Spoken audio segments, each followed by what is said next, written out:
네, 공부 시작하겠습니다. 정식으로 인사 다시 한번 드리겠습니다. 저는 남광주교당에 근무하고 있습니다. 네, 박근삼입니다. 네, 남광주교당의 박근삼이고, 제가 지금 여기에 7년째 근무하고 있습니다. 네, 제가 이렇게 참여하신 분들을 뵈니까 오다 가다 얼굴 뵀던 분들이 계세요. 네, 익숙한 얼굴이 저분 오다가 스쳤는데? 하시는 분들이 계셔가지고 되게 신기하네요. 예. 하여튼, 또 여기서 이렇게 공부한 인연으로 아마 오다 가다 얼굴 보면 아는 체하고 그러시게요. 예. 오늘 이 공부 모임은 그 이산 문정현 교도님이 적극적으로 추진하셨어요. 저희 그 공부 모임을 그 전에 하셨었는데, 그때 하고 그 많은 도움을 받으셔서 여기서 함께 이렇게 그 원광신협 직원분들이 함께 이 공부를 해서 좀 삶이 좋아졌으면 좋겠다 하는 그런 마음을 가지고 적극적으로 이렇게 공부를 추진해 주셔가지고 이 공부가 성사된 것 같습니다. 머리가 길다면 길고 짧다면 짧지만은 한 3개월 정도 진행이 될 것 같고요. 내용은 주로 이제 정전에 관한 내용이 될 건데 정전 중에서도 이제 수행편 뒤쪽에 총서편, 교의편, 수행편으로 되어 있는데 수행편의 내용들을 다 하기보다는 총서 교의하고 그다음에 나머지 시간을 이제 수행편 쪽으로 조금 선별해서 좀 진행하는 방식으로 해서요. 정전을 내용을 중심으로 저희는 공부를 할 겁니다. 그렇게 하고 이제 막 뭘 외우려고 하지 마시고요. 그다음에 암기하려고도 하지 마시고요. 여기서 저희가 어떻게 하시면 되냐면은 여기는 학교 수업도 아니에요. 뭘 하시면 되냐면 그냥 마음을 열고요. 그냥 제 이야기를 직관적으로 받아들이시면 됩니다. 그러니까 머릿속으로 뭔가를 막 지식을 집어넣으면 그 지식은 어차피 시간 지나면 다 없어요. 머릿속에 외워놓은 것은 시간 지나면 없는 거고, 시간 지나도 사라지지 않는 것이 저희 공부의 대상입니다. 그러니까 시간 지나도 사라지지 않는 것을 찾아서 공부하는 거기 때문에 뭘 외우려고 하지 마십시오.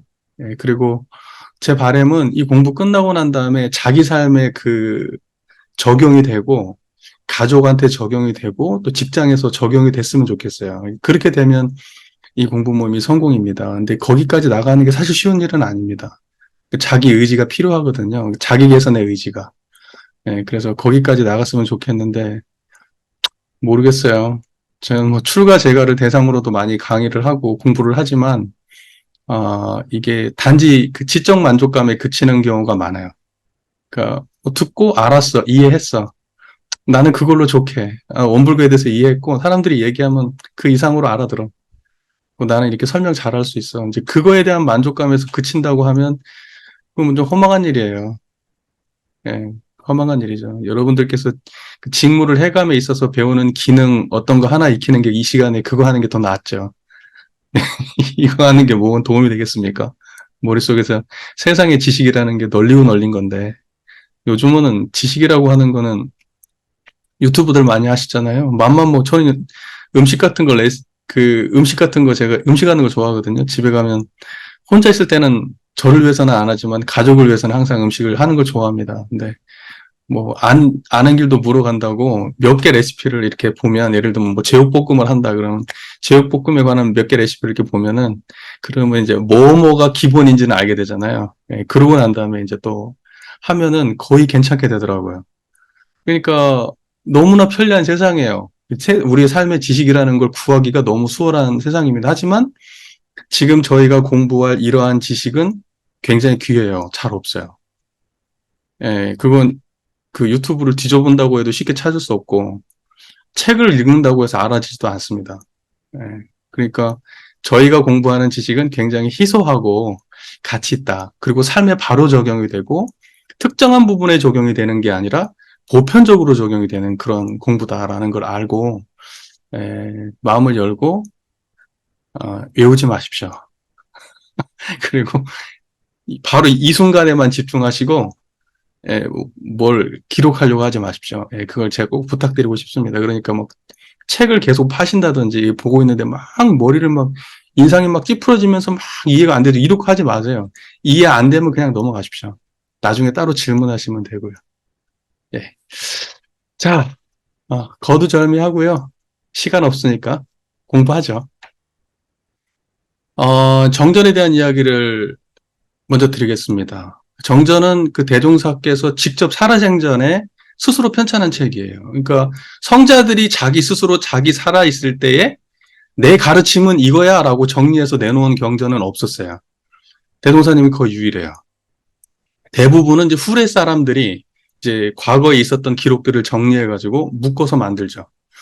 또 이제 석가모니 부처님 같은 경우에는 돌아가시고 난 이후에 그 제자들이 그 머릿속으로 외웠던 거, 예, 그냥 구전으로 전해왔던 것들을 합의해가지고 엮어서 경전을 만들어요. 그러니까 글로 있었던 게 경전이 된 게 아니라 기억 속에 있었던 게 경전이 돼요. 그런데 대종사님은 이제 아무래도 이제 근대 문명의 시대를 살아오셨기 때문에 사진도 남아 있고 책도 정리하셨고 막 이렇게 모든 게 기록들이 다 갖춰져 있는 시대입니다. 그러니까 뭐 속일 수도 없고 잘못 얘기할 수도 없어요. 그냥 정보가 완전히 다 그냥 드러나 있는 거기 때문에 맘만 먹으면 뭐 다 찾아볼 수가 있습니다. 원불교 모든 정보가 다. 이제 근데 정전이라고 하는 것은 특히 원불교 안에서 가장 중요한 경전으로 되어 있습니다. 그러니까 원불교에서 원불교 교전, 원불교 교전 그러면 딱 두 가지를 얘기하는데 원불교 교전 그럼 두 개인데 하나는 정전과 대종경입니다. 그러니까 원불교 교리와 원불교의 깨달음과 이념과 사상과 모든 것, 그냥 모든 것을 알고 싶으면 딱 두 개 보면 돼요. 정전과 대종경. 그 이외의 나머지는 뭐라고 얘기하냐면 참고경전이라 그래요. 참고경전. 예를 들면 여러분들 원불교 전서에 정산종사 법어도 실려 있잖아요. 정산종사 법어도 참고예요, 사실은. 그 이후에 대산종사님도 있고 뭐 수많은 종법사님들의 법문들이 많이 있지만 다 참고입니다. 그러니까 원불교에서 다루어야 될 가장 핵심은 뭐냐? 정전대종경이에요. 그것만 하시면 원불교 다 한다고 보시면 돼요. 나머지는 참고경전입니다. 그러니까 봐도 되고 안 봐도 돼요. 여기가 정전대종경이 이해가 안 돼서 좀 다른 정보가 필요하다 할 때 참고로 보시는 경전이지 정전대종경을 안 보고 나머지를 보신다고 하면 나머지를 보고 이해했는데 그게 정전대종경을 잘못 이해하는 그런 경우가 많아요. 왜냐하면 이 정전하고 대종경이 생각보다 그렇게 쉽지가 않아요. 한글로 되어 있지만 그게 쉽지 않습니다. 그러니까는 정전대종경이 안 되니까 정산종사법어를 봐요.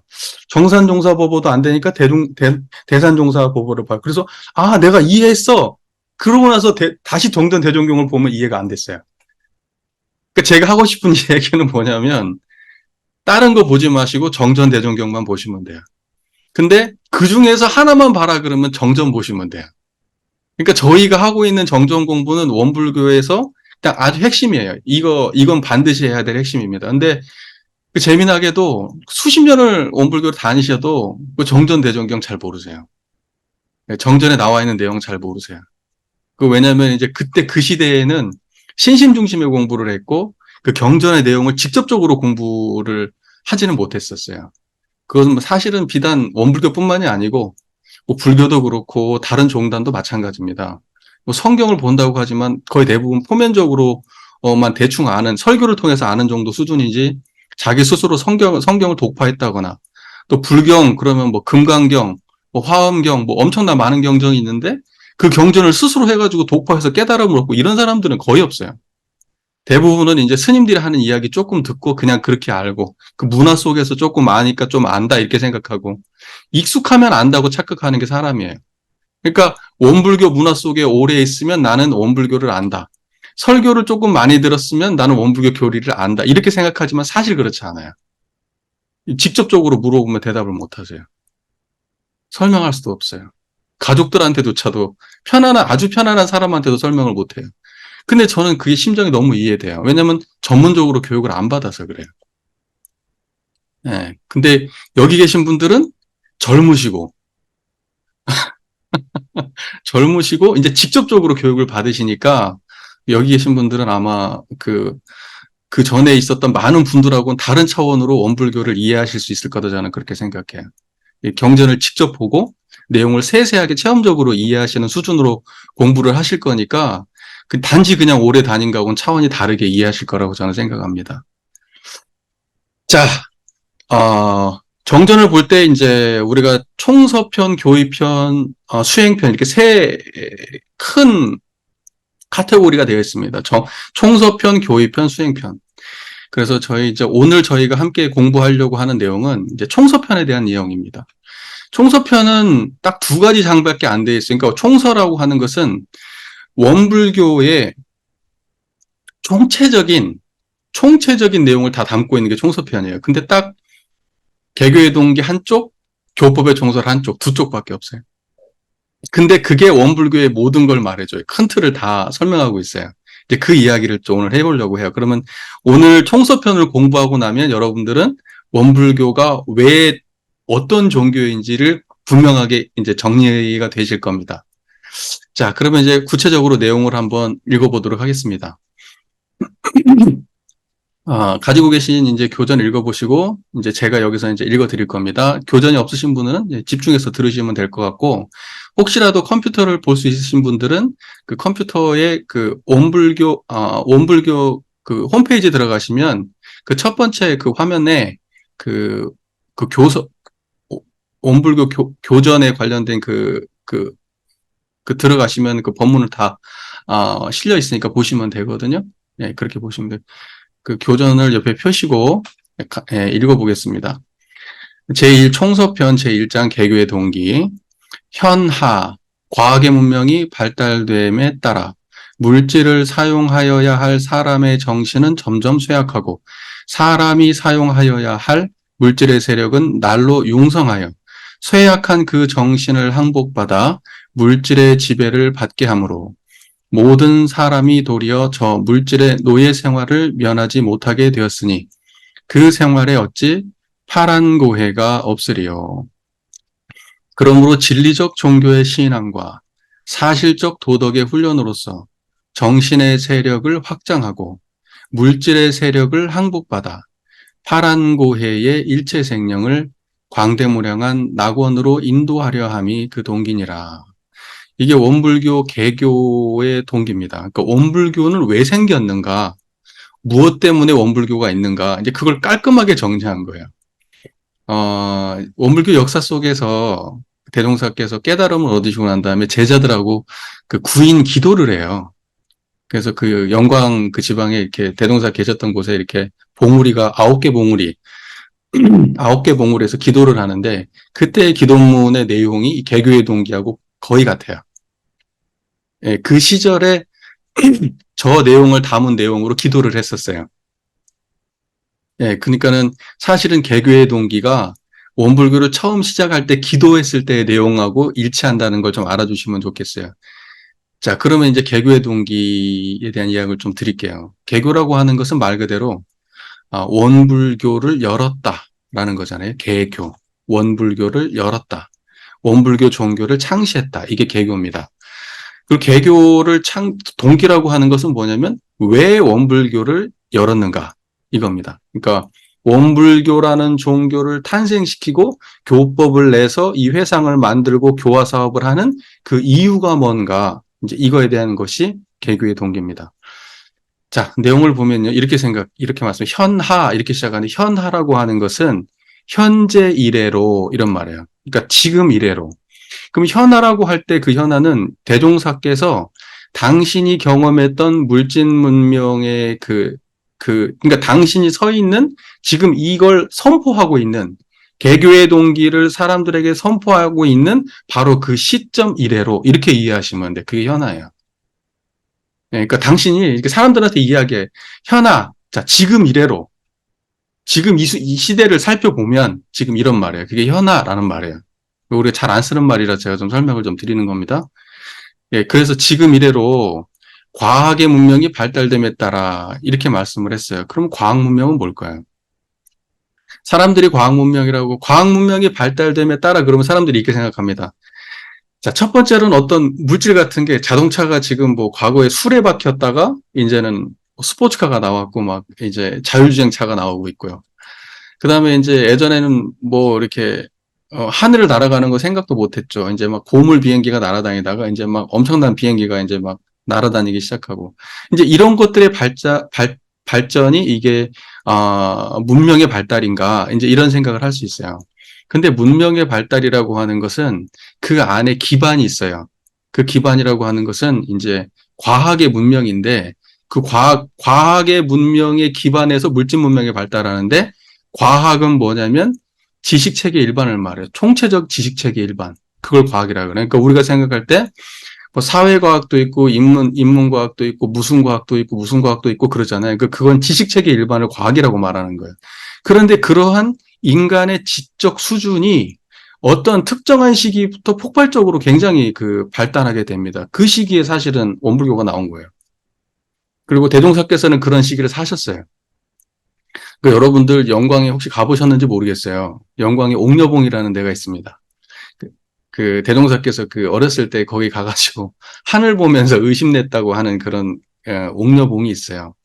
근데 옥녀봉 가기 전에 상여봉인데 그 중간을 요렇게 능선이 있는데 옛날에는 그 산에 나무가 없었습니다. 지금은 나무가 많지만 옛날에는 그 산들이 다 민둥산이었어요. 근데 나무 같은 것을 떼가지고 밥을 해야 되고, 그다음에 난방도 해야 되기 때문에 나무가 굉장히 중요한 거여서, 그러니까 우리 이제 예를 들면 뭐 이제 석유 문제나 석탄이나 이런 것들이 들어와서 난방으로 대체하고, 그다음에 조리를 그걸로 할 수 있고 되기 전까지 우리나라 사는 뭐 황폐하죠, 황폐. 완전히 없었죠. 근데 그런 걸로 대체되니까 지금은 이제 나무를 건드리지 않게 되고 지금처럼 이렇게 살기 좋은 아름다운 그런 나라가 되었는데요. 그때 다 대종사님 당대 때만 해도 민둥산이에요. 민둥산. 그러니까는 산꼭대기에 올라가면은요, 거칠 게 없이 다 보여요, 주변이. 그런데 대종사께서 그 옥녀봉 올라가시는 그 중간 지점을 딱 서가지고 양쪽을 딱 바라보잖아요. 그럼 대종사님 집 있는 데를 바라보면 어떤 거냐면 궁촌벽지예요. 그야말로. 한 끼 때우는 게 어려워. 그런데요, 반대쪽을 바라보면 뭐 어디가 법성포가 보여요. 법성포가.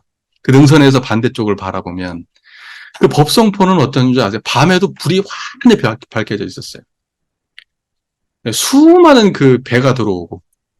그 물질 문명이 뭐 지금하고 비할 수는 없지만 우리가 상상하기 힘든 그러한 물질 문명들이 그 바로 똑같은 산 하나를 두고 양쪽에서 그렇게 딱 다른 거예요. 이쪽은 밤만 되면 새카마고 저쪽은 밤이라도 휘황찬란한 거예요. 예, 그 법성포. 그랬는데 대종사께서는 그래서 그때 어떤 생각을 했을까 그런 생각을 해본 적이 있었어요. 제 감상이. 대종사께서는 이렇게 그 물질 문명이 굉장히 급속도로 발달되어가는 그 시대에 한쪽에는 그쪽에 발을 딛고 있었고 한쪽에는 정말 진짜 똥구멍이 찢어지게 가난한 그러한 삶의 한쪽에 발을 딛고 있었던 거예요. 당신은 그 두 양쪽에 발을 딛고 살아고 있는 바로 그 시점에 있었고 이거에서 오는 그 심리적 내적 괴리감이랄지 어떤 새로운 생각들이 당신한테는 굉장히 많은 의문을 남겼던 거라고 저는 생각합니다. 그래서 그 과거 시대의 성자들하고는 다른 방식의 그 가르침이 나오게 되는 굉장히 뭐랄까 물질 문명에 대한 그런 관심을 많이 갖고 그다음 미래 시대에 대한 그런 관심을 많이 갖게 되는 그러한 태도로 대종사께서는 그 당신의 깨달음을 세상에 전개했다. 이제 이렇게 보여져요. 제가 볼 때는. 그러니까는 보시면요. 과거에도 문물이 교역되는 그러한 시기에 모든 성자들이 그 뭐랄까 새로운 사상에 태동하고 그렇습니다. 그러니까 물리적으로 그 전혀 다른 문명이 만났을 때 새로운 사상이 탄생하고 새로운 깨달음이 나오고 그래요. 그리고 위기의 시기에 성자가 항상 나오는 법인데 우리가 살고 있었던 그 시기에 대종사께서 살았던 그 시기에는 뭐냐면 일제 말이죠. 굉장히 엄혹한 시절이고 힘든 시대입니다. 네, 그러한 시대를 사셨고 그때의 민중들의 피폐한 삶을 한쪽으로는 그걸 보고 한쪽으로는 물질 문명을 보신 거예요. 우리나라가 왜 일본한테 잡혀먹었냐면 바로 그 물질 문명 때문에 잡혀먹겠다고 보신 거예요. 그러면 우리가 물질 문명을 배척해야 될 게 아니라 오히려 적극적으로 수용해서 물질 문명으로부터 우리가 그 노예되었던 그러한 삶에서 물질 문명을 적극적으로 수용함으로써 우리가 선도자가 되어서 앞으로 나가야 된다라는 그때 당시에 시대인식이 있었던 거예요. 예. 그러니까 그런 것들이 원불교 교리에 녹아 있습니다. 예, 그런 것들이. 그러니까 원불교 교리는 조금 독특한 거예요. 독특해요. 자, 보겠습니다. 그래서 어떻게 무슨 종교에서 무슨 과학 문명 얘기를 하고 이렇게 물질 문명 얘기를 하고 독특하잖아요? 그렇지 않나요? 이런 얘기하는 게 어디 독특해요. 그리고 원불교 개교표라는 게 뭡니까? 물질이 개벽되니 정신을 개벽하자. 이게 뭐 독특하잖아요. 예. 근데 대종사께서의 문제의식은 그거였어요. 자, 그러면요. 아까 앞으로 다시 돌아가서 과학 문명이라는 걸 다시 얘기해 볼게요. 모든 세상에 존재하는 지식체계의 일반을 과학이라고 했습니다. 그리고 그 과학, 사람들의 그 지식체계의 수준에 의해서, 그런 수준에 의해서 지금의 물질 문명이 발달되어 오고 있고, 앞으로는 훨씬 더 가속화될 거고, 우리가 상상하기 힘든 방식으로 전개해 나갈 겁니다. 알 수가 없어요. 어떻게 될지. 자, 그렇다고 한다면, 그러면 그렇게 되었는데 결과적으로 어떤 결과가 나왔느냐? 우리는 지식의 노예가 되었어요. 다시 말해서 물질 문명의 노예가 된 겁니다. 과학 문명의 노예가 되었어요. 여러분들 삶을 놓고 한번 볼까요? 일단은 돈 벌려고 지금 아등바등 하고 계시잖아요. 이거 없으면 못 살잖아요. 돈을 벌어가지고 결국 뭐 하시려고 돈을 버셨습니까?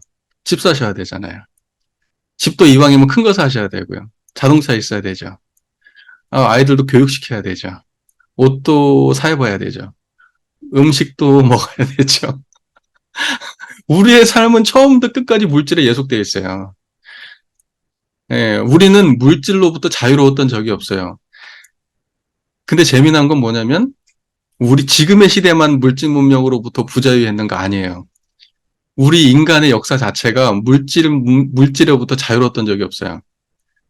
그리고 배고픔의 시절을 갖다가 극복해가지고 이렇게 우리가 지금 살이 쪄가지고 비만 때문에 고민하고 있는 이러한 상황은 우리 인류 역사 전체를 놓고 봤을 때 정말로 미미한 시절입니다. 바로 그냥 눈앞에 지금 이렇게 바뀐 거예요. 저도 요새 살 때문에 죽을 지경입니다. 살이 안 빠져가지고 병원에서도 좀 살 빼라고 그러고 예, 요새 약도 먹고 있고 막 난립니다.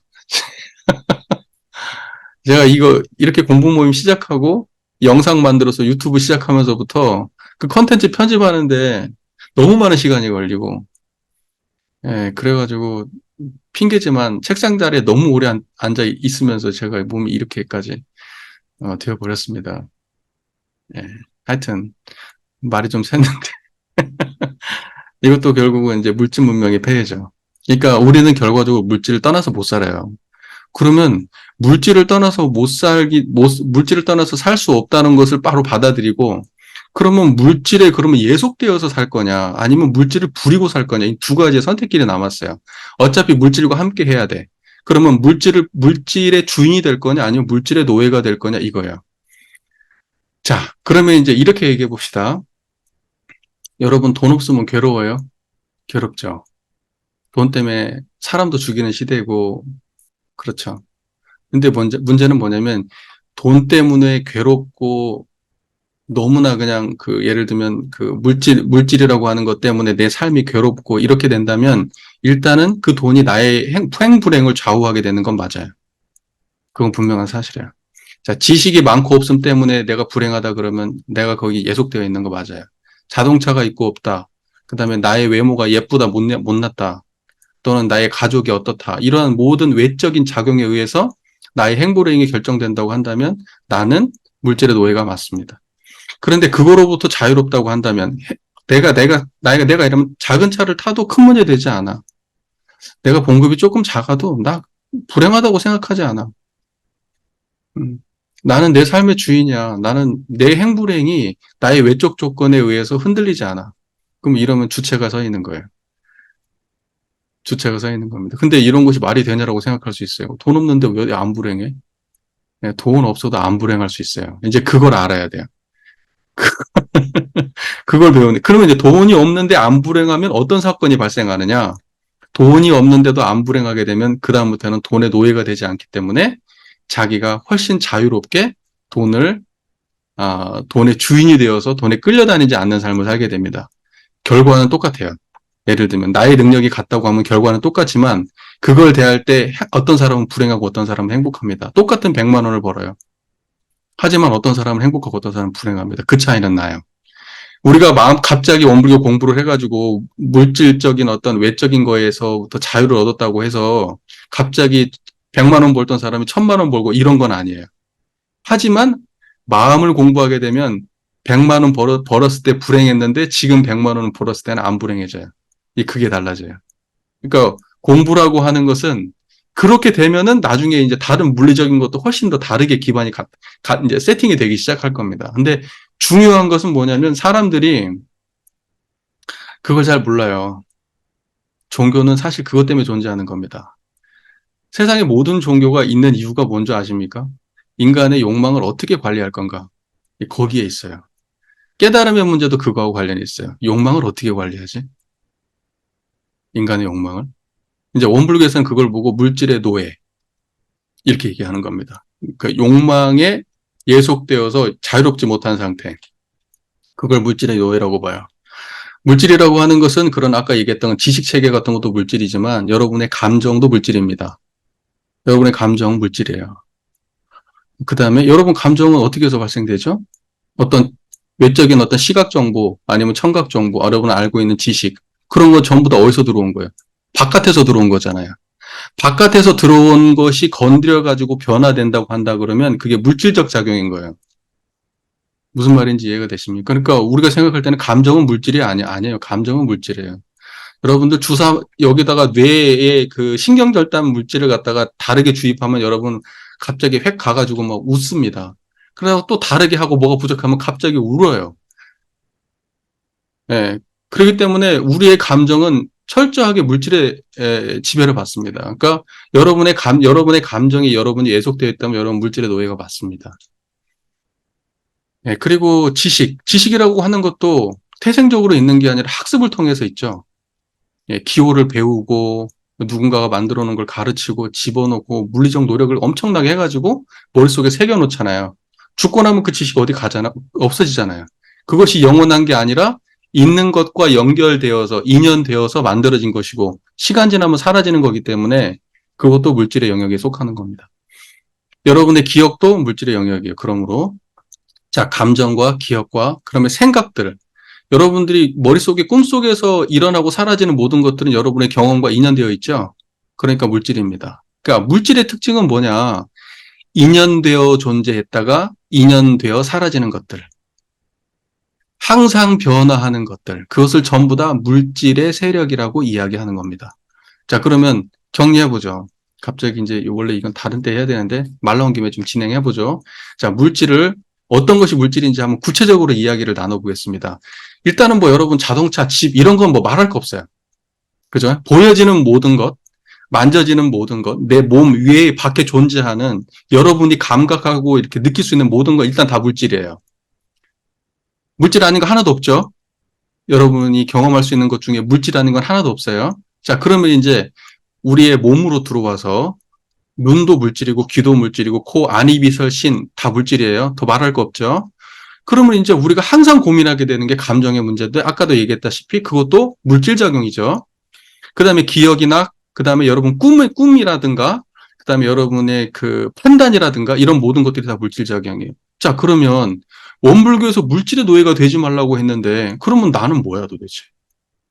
내가 전체가 물질인데 모든 것이 인연과 관계 맺어가면서 있어지고 사라지고 영향을 맺어가는 그런 물질적 존재인데 그런데 물질의 노예가 아니면 그러면 나는 뭔데? 어떻게 나는 이 물질에서 벗어날 수 있는데? 그런데요, 잘 보세요. 잘 보세요. 여러분들이 그렇게 물질이라고 인식하는 그게 뭡니까? 물질이라고 인식하는 그게 뭐예요? 그거 물질 아니에요. 보세요. 여러분, 아까 제가 얘기했죠. 자동차가 물질입니다. 하지만 자동차를 아는 그것은 물질이 아니에요. 그런데 내가 지금 무언 소리를 들었어요. 그 소리는 분명히 물질인데 소리를 듣는 그건 물질이 아니에요. 그러면 봐도 그 자리고 들을 때도 그 자리죠. 그러면 생각도 물질인데 생각을 환희하는 그것도 물질이 아니에요. 기억은 물질인데 기억을 환희하는 그게 물질이 아니에요. 그걸 정신이라고 하는 거예요.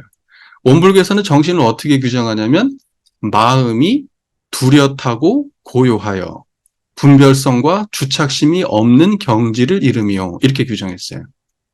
그건 사막에서 규정되어 있으면 저 공부하면 이제 배울 거고 아주 중요한 개념입니다. 원불교에서 이야기하는 정신은 마음이 뚜렷하고 고요하여 분별성과 주착심이 없는 경지예요. 그게 어떤 거냐고요. 지금 제 얘기를 알아듣고 있는데 그 알아듣는 게 어떻게 생겼어요? 형체가 있습니까? 빨간색이에요? 빨간색이 알아듣고 있어요? 파란색입니까? 네모나요? 동그래요? 아니죠. 아니죠. 규정할 수 없죠. 규정할 수 없어요. 그리고 그걸 갖다가 여러분이 만든 게 아니에요. 항상 그랬어요. 없앨 수가 없어요. 그리고 내가 자의적으로 만들 수도 없고 변화시킬 수도 없앨 수도 없어요. 그걸 보고 정신이라 그래요. 그러면 우리는 삶을 어떻게 살아가고 있느냐 대부분 어디에 관심을 가져가요? 나의 감정, 나의 생각, 나의 역할, 내 할 일, 보이는 거, 먹는 거, 느껴지는 거, 하고 싶은 거, 이 속에서 왔다 갔다 하고 살죠. 근데 그거 다 뭐가 하고 있냐고요. 그 가운데 떠나지 않은 그게 정신인데 우리는 그걸 놓치고 산다는 거예요. 그것이 삶의 중심이 되면 그러면 정신의 세력이 물질의 세력을 통제하는 지경에 가요. 우리는 이걸 보고 수행한다 그러고 깨달음 얻었다 그렇게 말해요. 자, 보세요. 구체적으로 다시 얘기해 보죠. 여기까지 이해가 안 됐다고 다시 한번 또 얘기를 해보죠. 이걸 아주 반복적으로 할 거고 뽕을 뽑아야 됩니다. 뽕을 뽑아야 돼요. 원불교에서는 물질의 세력을 뭐라고 얘기를 하느냐. 그걸 인과보응의 세계라고 말합니다. 물질의 세계를 인과보응의 세계. 왜냐하면 물질의 세계는 인연 맺지 않고 존재하는 물질계는 어떤 것도 없어요. 물질의 세계는 모든 것이 상호 인연 맺어서 존재해요. 그렇죠? 그래서 그걸 인과보응의 세계라고 해요. 그러니까 여러분이 인식되어지는 대상은 다 뭐예요? 인과보응의 세계예요. 그리고 그 인과보응의 세계를 펼쳐내고 드러내고 있는 그 우리의 마음의 본래 바탕을 불생불멸하다고 말해요. 그래서 원불교에서는 불생불멸과 인과보응이 서로 바탕에 있다 이렇게 말하고 그것을 이론상이라고 말해요. 자, 보세요. 이게 뭔 소리지? 이제 그렇게 생각할 수 있을 텐데 구체적인 이야기를 계속 또 나눠보죠. 좀 더 들어가 볼게요. 구체적인 이야기를 해보죠. 여러분, 자 보세요. 저를 보세요. 저를 보는데 제가 잘 보이시죠? 저 보는 자리가 있잖아요. 저 보는 자리가 이 소리 듣지 않아요? 그러니까 저 보는 자리와 이 소리 듣는 자리가 같은 자리 아니에요? 마음속에? 자, 저 보는 자리에서 이 소리를 듣죠.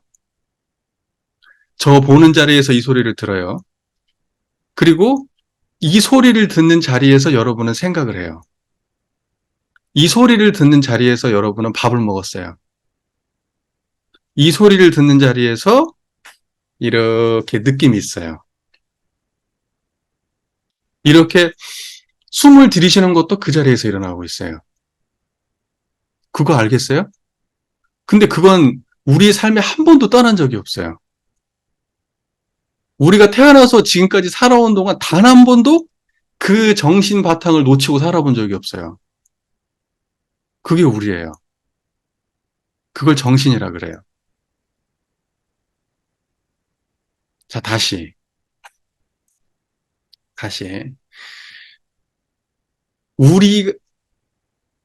이 세상은 딱 두 가지밖에 없습니다.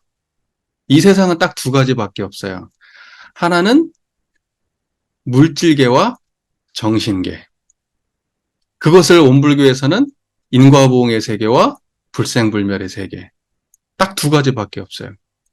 이 두 가지는 서로 떨어져 있는 것이 아니라 항상 함께 바탕되어 있어요. 제가 이렇게 얘기할 때 청정하다고요. 저 보이시잖아요. 저 보는 자리가 청정하다고요. 그러니까 이거 두 개 떨어져서 따로 별도로 인과보응의 세계만 따로 떼낼 수가 없어요. 우리 경험에서는 절대 그렇게 드러나지 않아요. 그걸 개념적으로 개념화해가지고 글로 적는다고 하면 구분할 수 있을 거예요. 언어적으로. 불생불멸이네 인과보응이네 구분할 수 있잖아요. 하지만 우리 삶을 보세요. 떨어져 있지 않아요. 구분이 안 돼요. 자, 그러니까 보세요. 다시. 머리를 굴리지 마세요. 머리 너무 굴리지 마시고 직관적으로 받아들이셔야 됩니다. 여러분, 그 깨달음을 추구하는데 가장 방해가 되는 게 뭐냐면 생각이에요. 생각의 장벽. 우리는 무언가를 이해할 때 머릿속으로 뭔가를 이해해야만, 머릿속으로 논리 구조를 이해해야만 안다 이렇게 생각해요. 근데 이 아는 것은 논리로 아는 게 아니에요.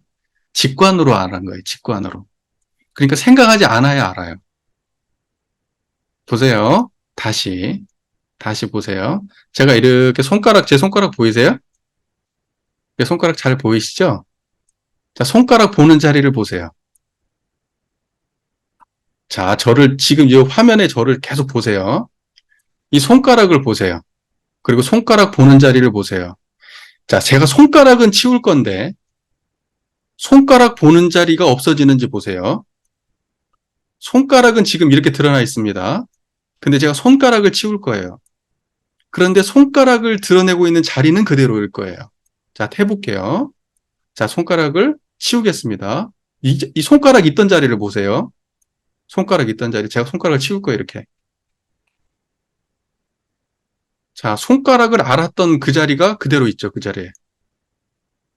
손가락만 사라졌지, 손가락을 아는 자리는 거기 그대로 있죠. 다시 손가락이 이렇게 왔어요. 자, 그 자리 그대로 손가락이 드러났죠. 그 자리에서 그대로 손가락이 드러났어요. 그럼 제가 다시 손가락을 치울 겁니다. 손가락을 치워도 그게 그대로 있는지 보세요. 집중하세요.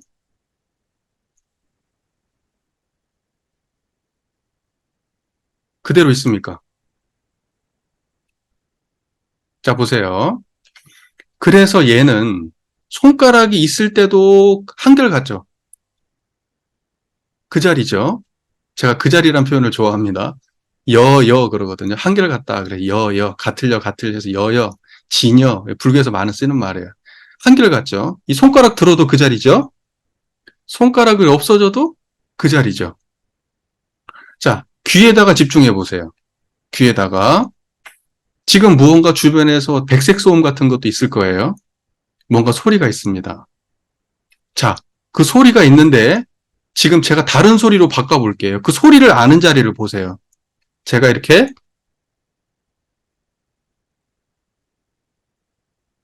박수 소리가 들렸습니다. 그 박수 소리를 듣는 그 자리와 아까 백색 소음을 들었던 그 자리가 같은 자리입니까? 다른 자리입니까? 같은 자리죠. 그러면 그 소리를 들었던 그 자리와 손가락이 드러났다 사라지는 자리가 같은 자리입니까? 다른 자리입니까? 같은 자리죠. 해결됐습니다. 여러분, 이것은 손가락이 드러나도 그대로 있고 사라져도 그대로 있고요. 소리가 있을 때도 그대로고 없을 때도 그대로입니다. 맞습니까? 그리고요, 여러분 아프게 하지 말고 이렇게 살을 꼬집어 보시죠, 지금. 이렇게 살짝. 느낌 있죠? 그 느낌을 느끼는 자리가 있죠? 그리고 손을 다시 떼보세요. 그 느낌을 느끼는 자리가 사라졌습니까? 그대로입니까? 손은 아픈데 그 자리는 안 아프죠. 아픔을 아는 자리는 안 아프죠. 손은 아파요. 찝으면 몸이니까 아파요. 느낌이 있어요. 이 느낌이 아픈 느낌이 있어요. 그런데 그 느낌을 아는 거기는 안 아파요. 그거 이해돼요? 그게 이해되면 영성 수준이 굉장히 높은 거예요, 지금. 이제 이런 사람들이 이제 영성 고수야. 이해가 빠른 거예요. 이게 이런 이해가 빠른 거예요. 이건 경험의 문제가 아니거든요. 지식하고 관계 있어요, 없어요? 지식하고 관계가 없어요. 이건 많이 안다고 해서 아는 게 아니에요. 오히려 많이 아는 게 방해가 돼요. 그래서 그래서 이 도학 공부는요, 남녀노소 선악귀천을 막론하고 할 수 있는 공부라고 하는 거예요. 여러분들 자녀도 계시고 남편도 계시겠지만 앞으로 이걸 알려주셔야 돼요. 물론 여러분이 써보셔서 능히 나셔야 그것도 수월하게 알려주실 거예요. 이거 알고 나면은, 이제 삶이 다르게 보여요. 그러니까, 보세요. 몸의 육신이 아파도 그 자리는 아프지 않아요. 그러니까 여러분 아플 때 괴롭다 생각 있어요, 없어요? 없는 거예요. 아플 때는 안 아플 때는 한결같은 거예요. 이거하고 똑같은 거예요. 여러분은 관념이 있습니다. 지금 이렇게 이제 몸 얘기를 했지만, 이제 몸 얘기는 내려놓고, 코도 마찬가지일 거고, 입도 마찬가지일 거예요. 다 똑같은 얘기예요. 자, 그러면 이제 우리 감정으로 와봅시다. 감정의 문제로. 감정이라고 하는 그 물질적 재료를 한번 다뤄보죠. 기분이 나빠도 나쁜 기분이 드러나는 자리가 바로 거기예요. 맞습니까? 나쁜 기분이 드러났다는 걸 어떻게 알았어요? 그 자리가 있어서 아는 거예요. 왜냐하면 그 자리에서 나쁜 기분이 드러났거든요. 그리고 그 나쁜 기분이 영원히 되는 게 아니라 시간이 지나면 어떻게 되죠? 희미해지고 잊혀지고 사라져요. 맛있는 거 먹으면서 잊어버려요. 네, 친구들하고 수다 떨면서 잊어버려요. 네, 밖에 나가서 뭐 골프 치고 축구하면서 잊어버려요. 네. 자, 그러면 그 나쁜 기분이 있었을 때와 그 나쁜 기분이 사라졌을 때, 나쁜 기분이 들었을 때를 환희하는 그 자리는 나쁜 기분이 사라져도 환희하는 그 자리와 동일한 자리란 말입니다. 근데 우리는 무엇만 보죠? 바탕을 봅니까? 드러난 놈들만 봅니까? 항상 드러난 놈들만 봐요. 그게 물질의 노예예요. 그러니까 여러분들은 왜 우리 삶의 주인이 못 되고 우리 삶에 나는 나로 살 수 없고 항상 타인에 의탁해서 밖에 있는 외부의 물질적 존재의 노예로 살 수밖에 없는가? 바로 여기서 드러나는 거예요. 왜 깨달은 사람들은 자기 삶의 주인이 되는가? 바로 이러한 단순한 사실에서 드러나는 거예요. 깨달은 사람들은 이 자리를 안 떠나고 살아요. 항상 이게 자기 삶의 주인이에요. 그래서 있어졌다 사라졌다 하는 거에 신경 써요, 안 써요? 일어난 놈들은 반드시 사라진다는 걸 알아요. 일어난 놈들은 반드시 사라진다. 세상에 어떤 것도 변하지 않는 건 없다. 하지만 그 변하지 않는 걸 드러내고 있는 오직 이 한 자리는 영원 불멸하고 변하지 않는다. 그것이 바로 나다. 그러므로 변화되는 것의 노예가 아니야, 난. 이게 나니까. 이 나를 상실한 사람들은 변화 속에서 이리이비하면서 사는 거예요. 쫓겨다니면서. 좋으면 좋은데 노예가 되었고, 기쁘면 기쁜데 노예가 되고, 맛있는 건 맛있는 거에 노예, 맛없는 것을 짜증나면 맛없는 거에 노예, 좋은 사람 만나면 좋은 사람의 노예, 싫은 사람 만나면 그 싫은 사람의 노예, 하고 싶은 일을 하면 하고 싶은 일의 노예, 하기 싫은 일을 하면 하기 싫은 일의 노예. 근데 그러한 삶을 살지 않을 수는 없어요. 우리는 육신을 가지고 있는 한 반드시 인과 보응의 세계 속에 살아요. 하지만 그 힘든 삶 속에서도 그 삶을 지탱해주고 있는 청정한 자리는 항상 변함없다는 것을 인식하고 살아야 돼요. 그래서 그것을 자기 삶의 중심으로 놓게 만드는 일, 한결같이 그걸 지켜가는 삶, 그걸 신앙과 수행이라고 말하는 거예요.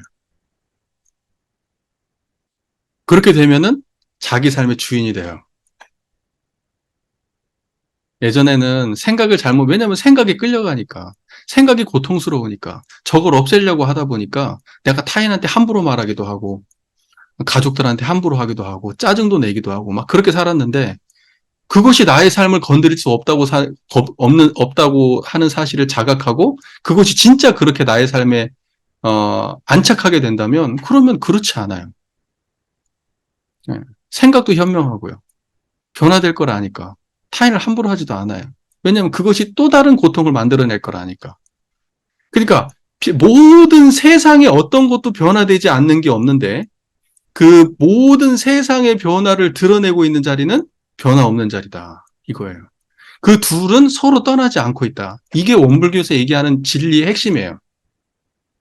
근데 사실은 재미있는 건 원불교에서만 이야기하는 진리의 핵심이 아니고 모든 깨달음을 추구하는 종교에서 이야기하는 핵심이에요. 이게 다예요. 이걸 다른 언어로 구현할 뿐이에요. 그 문화에 따라서. 그러나 체험적으로는 이것뿐이에요. 대종사께서는 이제 이것을 갖다가 지금 현대의 삶에 적용할 때 물질 문명과 정신 문명이라고 규정하신 거예요. 자, 그러면 여기에서 이제 개교의 동기에서 우리가 지금 성품을 깨치고 있는 겁니다. 우리의 마음을 보는 거예요. 이론쌍짜리를 드러내는 거예요. 개교의 동기에는 크게 두 가지 이야기가 나오고 하나는 물질 문명과 정신 문명이에요. 그 물질 문명과 정신 문명인데 그럼 물질 문명은 지금 어떤 게 물질 문명입니까? 이 모든 변화하는 나의 전부가 다 물질 문명이죠. 그리고 특히나 여러분을 괴롭히는 건 뭐예요? 여러분이 많이 배워서 알고 있는 것들이 여러분을 괴롭힙니다. 여러분이 내 친구가 다이아를 받고 기뻐하고 결혼할 때 무슨 프로포즈를 받았는데 그거 가지고 막 그 친구가 기뻐하고 드라마에서는 막 그런 돈 많은 남자들이 나와가지고 막 아무렇지도 않게 돈을 펑펑 나한테 써주는 그런 남자를 만났을 때 로망이 생겼어요. 그게 여러분을 괴롭게 만드는 거예요. 그런 생각이 없었다면 그걸 기대하지 않았을 거고요. 그 다음에 요새 이렇게 비트코인 같은 것도 많이 하고 하잖아요. 그거 해가지고 대박 난 사람들이 옆에 있네. 그럼 나도 그거 하고 싶거든? 나도 대박 나고 싶거든? 아니, 그렇게 사니까 뭐 차도 사고 집도 생기고 막 인생에 막 휘황찬란해지는 거예요. 그거 보면 나도 그렇게 하고 싶단 말이에요. 그 하고 싶음에 끌려가지고 나 또 그렇게 된단 말이죠. 내가 그렇게 안 되면 나는 부족한 사람이고, 되면 나는 성공한 사람이야. 근데 영원한 건 없죠. 영원한 건 없어요. 자, 그게 물질의 노예 생활이에요. 여러분이 알고 있는 그 지식의 양과 경험의 양이 우리의 삶을 쥐락펴락하고 이쪽 저쪽으로 흔들어대고 있습니다. 그게 바로 물질 문명이고 과학 문명이에요. 제가 과학 문명이라고 하는 것이 무슨 물리학 이런 거 얘기하는 거 아니라고 했죠. 지식 체계 일반이라고 했습니다. 우리가 상식 체계까지 포함하는 거예요. 그것이 우리 삶을 갖다가 쥐고 흔들어요. 여러분 아는 것이 여러분을 괴롭게 하는 겁니다. 아는 만큼 보이거든요. 네. 근데 아는 것이 문제가 됩니까? 안 됩니까? 사실은. 아는 것은 문제가 되지 않아요. 다만 아는 것에 노예가 되었느냐? 아는 것을 다루느냐? 아는 것에 끌려다니느냐? 이게 차이가 있는 거죠. 아는 것은 좋은 거예요. 많이 아는 건 무조건 좋은 거예요. 다만 끌려다니느냐? 끌려다니지 않느냐? 내가 그걸 부릴 수 있느냐? 아니면 끌려다니느냐? 여기에서 차이가 나는 거예요. 극명한 차이가. 네. 저는요, 물론 돈도 없지만 중고차가 그렇게 좋아요. 중고차가. 새 차를 안 몰아봐서 그런 것도 있을 거예요. 새 차를 안 몰아보면 제가 새 차를 소유해 본 적이 없어서. 그런데 중고차를 보면 마음이 편한 게 긁혀도 부담이 없어요. 누군가가 내 차를 팍 받고 지나가도 마음에 하나도 걸림이 없어요. 그런데 이제 저희 정토가 예전에 얼마 전에 이제 니로를 샀어요. 한 몇 년 전에 니로를 샀는데 그 전까지 이제 그 마티즈를 몰고 다녔어요. 마티즈가 너무 진짜 센 고물이었어요. 기름도 많이 먹었어요. 덜덜덜 거리는 마티즈가 여름에 에어컨이 고장이 나가지고 에어컨을 고치려고 하니까 70만 원 달래요. 고물 폐기를 해도 안 되는데 에어컨 고치는데 70만 원이 든다는 거예요. 나는 그래서 고물값이 80만 원만 나와도 고치고 싶은 심정이었어요. 그런데 이제 이건 좀 너무하다 싶어서 그거 이제 정말 큰 거금을 들여가지고 니로를 샀습니다. 근데 우리 정토님께서 그 니로를 운전하시다가 살포시 긁었어요. 어떻게 됐겠습니까? 굉장히 속상하죠. 굉장히 속상해요. 그 전에 있는 그 마티즈요? 어디 긁혔는지도 몰라요. 신경도 안 쓰고 타고 다녔어요. 단지 이동수단이라고 생각했다면 그 사실 문제될 게 없거든요. 왜 중고차가 문제됐겠습니까? 전 중고차 아무렇지도 않게 타고 다녀요. 그래서 저는 중고차 애호가입니다. 중고차가 제 마음을 편안하게 해주거든요. 마치 집에 온 것 같아. 새 차는 뭔가 내가 업고 다니는 느낌이에요. 내 마음의 짐이야. 그래서 얼마 전에 정토하고 이렇게 등산하면서 그런 얘기를 나눈 적이 있어요. 왜 이렇게 집이 우리 삶의 짐이 될까? 세상에 우리 가계부채가 어마어마한 사실은 그 부동산 문제 아닙니까? 여러분들 다 지금 집 담보대출 다 끝나셨나요? 대체 모르겠는데 하여튼. 네, 저는 집이 없습니다만은, 제 집은 없습니다만, 그런데 예를 들면은 난 작은 집, 그 정토하고 저하고 얘기했던 게 그거예요. 그냥 조그만한 집에서 빚 없이 살고 싶다. 이제 이거죠. 나는 빚이라고 하는 걸 떠안고 좋은 집에 살고 싶지 않다. 그렇게는. 1년도 살고 싶지 않다. 그 정토하고 저하고 그게 잘 맞아요. 무력이 별로 없는 사람이에요. 저희 정토도. 그러니까 그게 참 잘 맞아서 그거 참 좋은 것 같아요. 그러니까 문제는 뭐냐면 그런 거예요. 근데 왜 그런 선택을 할까요? 그것이 나의 삶을 보장해 준다고 생각하니까 그렇잖아요. 예, 그렇게 해야만이 그게 현명한 거라고 세상에 얘기하잖아요.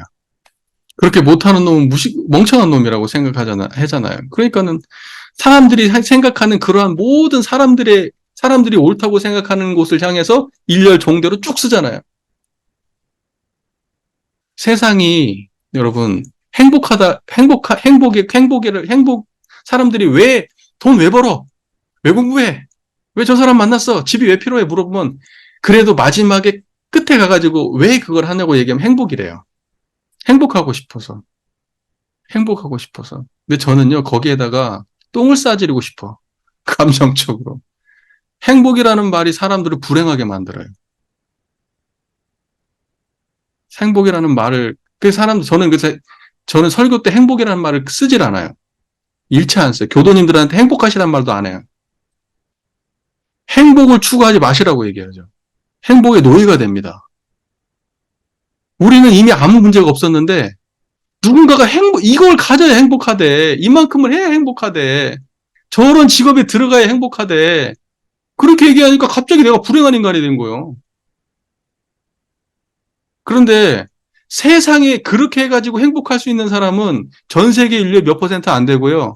대부분의 사람들은 뭐냐면 행복의 문 밖에서 쫓겨나 있는 사람들이에요.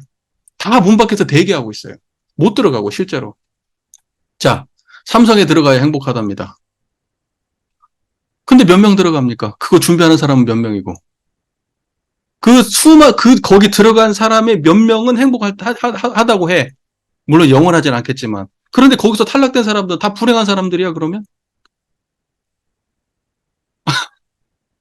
행복을 그렇게 특정한 규정을 가지고 어느 정도, 어느 정도, 어느 정도 이렇게 해가지고 행복을 말하게 되면 거기에 소속되지 않은 거의 절대 다수는 다 불행한 사람이 되는 거예요. 근데 나는 사실 아무렇지도 않았는데 주변의 분위기가 나를 불행하게 만든 거라고. 근데 그것이 우리의 마음속에 자주의 힘이 없어서 그런 거예요. 내가 노예라서. 사람들의 생각과 사람들의 가치 판단에 따라다니는 노예라서 그런 거예요.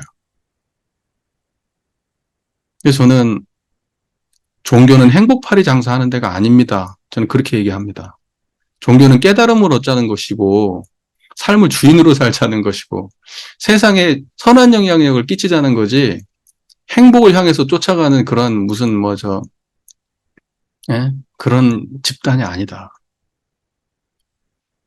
그러니까 우리 학교 다닐 때도 그렇게 배웠어요. 교수님들이. 불교는 뭐 하자는 거냐? 수행은 왜 하는 거냐? 신앙은 왜 하는 거냐? 행복하자고 하는 거야. 이렇게 얘기했어요. 저는 그때 그런 줄 알았어요.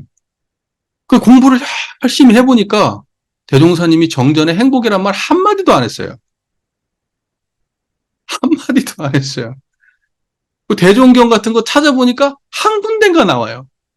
그것도 우리가 생각하는 방식이 아니야. 행복이라는 말이 없어서 안 쓴 게 아니에요. 그냥 안 쓴 거예요. 그게 안 붙으니까 입에. 저는 그렇게 생각하거든요. 당신의 가치관하고 안 맞으니까 안 쓰신 거예요. 그리고 나중에 공부해보면 알겠지만 연불하는 이유가 뭐냐. 순경과 역경 둘 다로부터 자유롭기 위해서 공부하는 거예요. 행복은 순경입니까? 역경입니까? 일 잘 풀리고 좋고 기분 좋고 돈도 잘 벌고 그러면 순경이라고 말하거든요. 그걸 보고. 순경. 그 순경은 행복이에요. 행복의 대표적인 말이 순경이에요. 역경은 뭡니까? 역경은 불행의 대표적인 말이 역경이에요. 그런데 공부는 왜 하는 거냐? 순경과 역경으로부터 자유롭기 위해서 하는 거예요. 순경을 얻기 위해서 하는 게 공부가 아니고요. 여러분 종교 가잖아요. 종교 가는 이유가 순역으로부터 자유롭기 위해서 갑니까? 순경의 삶을 얻기 위해서 그걸 기도하러 갑니까?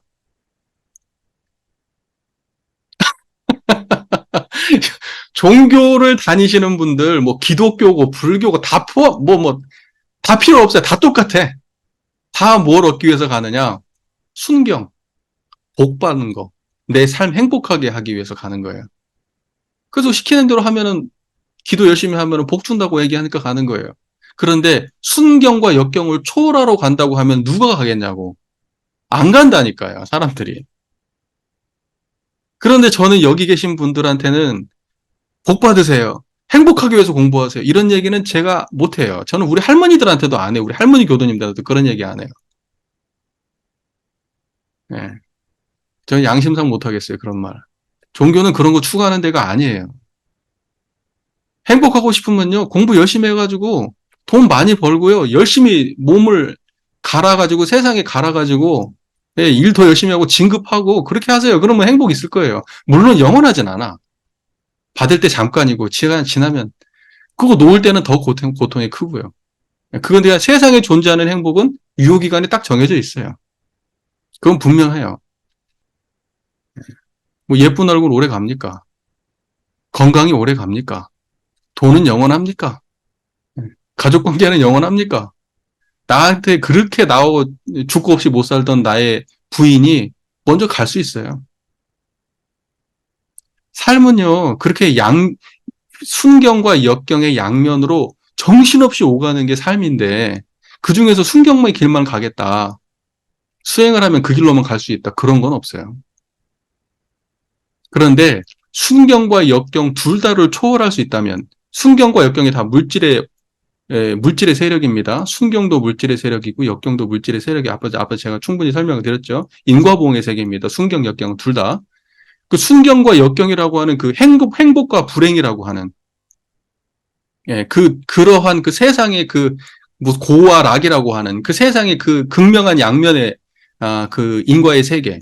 그 세계 둘 다를 초월하는 것이 수행이 하는 일이에요. 신앙이 하는 일이고. 이게 동의가 되세요, 여러분들? 혹시? 동의가 되십니까? 여러분 삶을 한번 이제 돌아보십시오. 네, 돌아보십시오.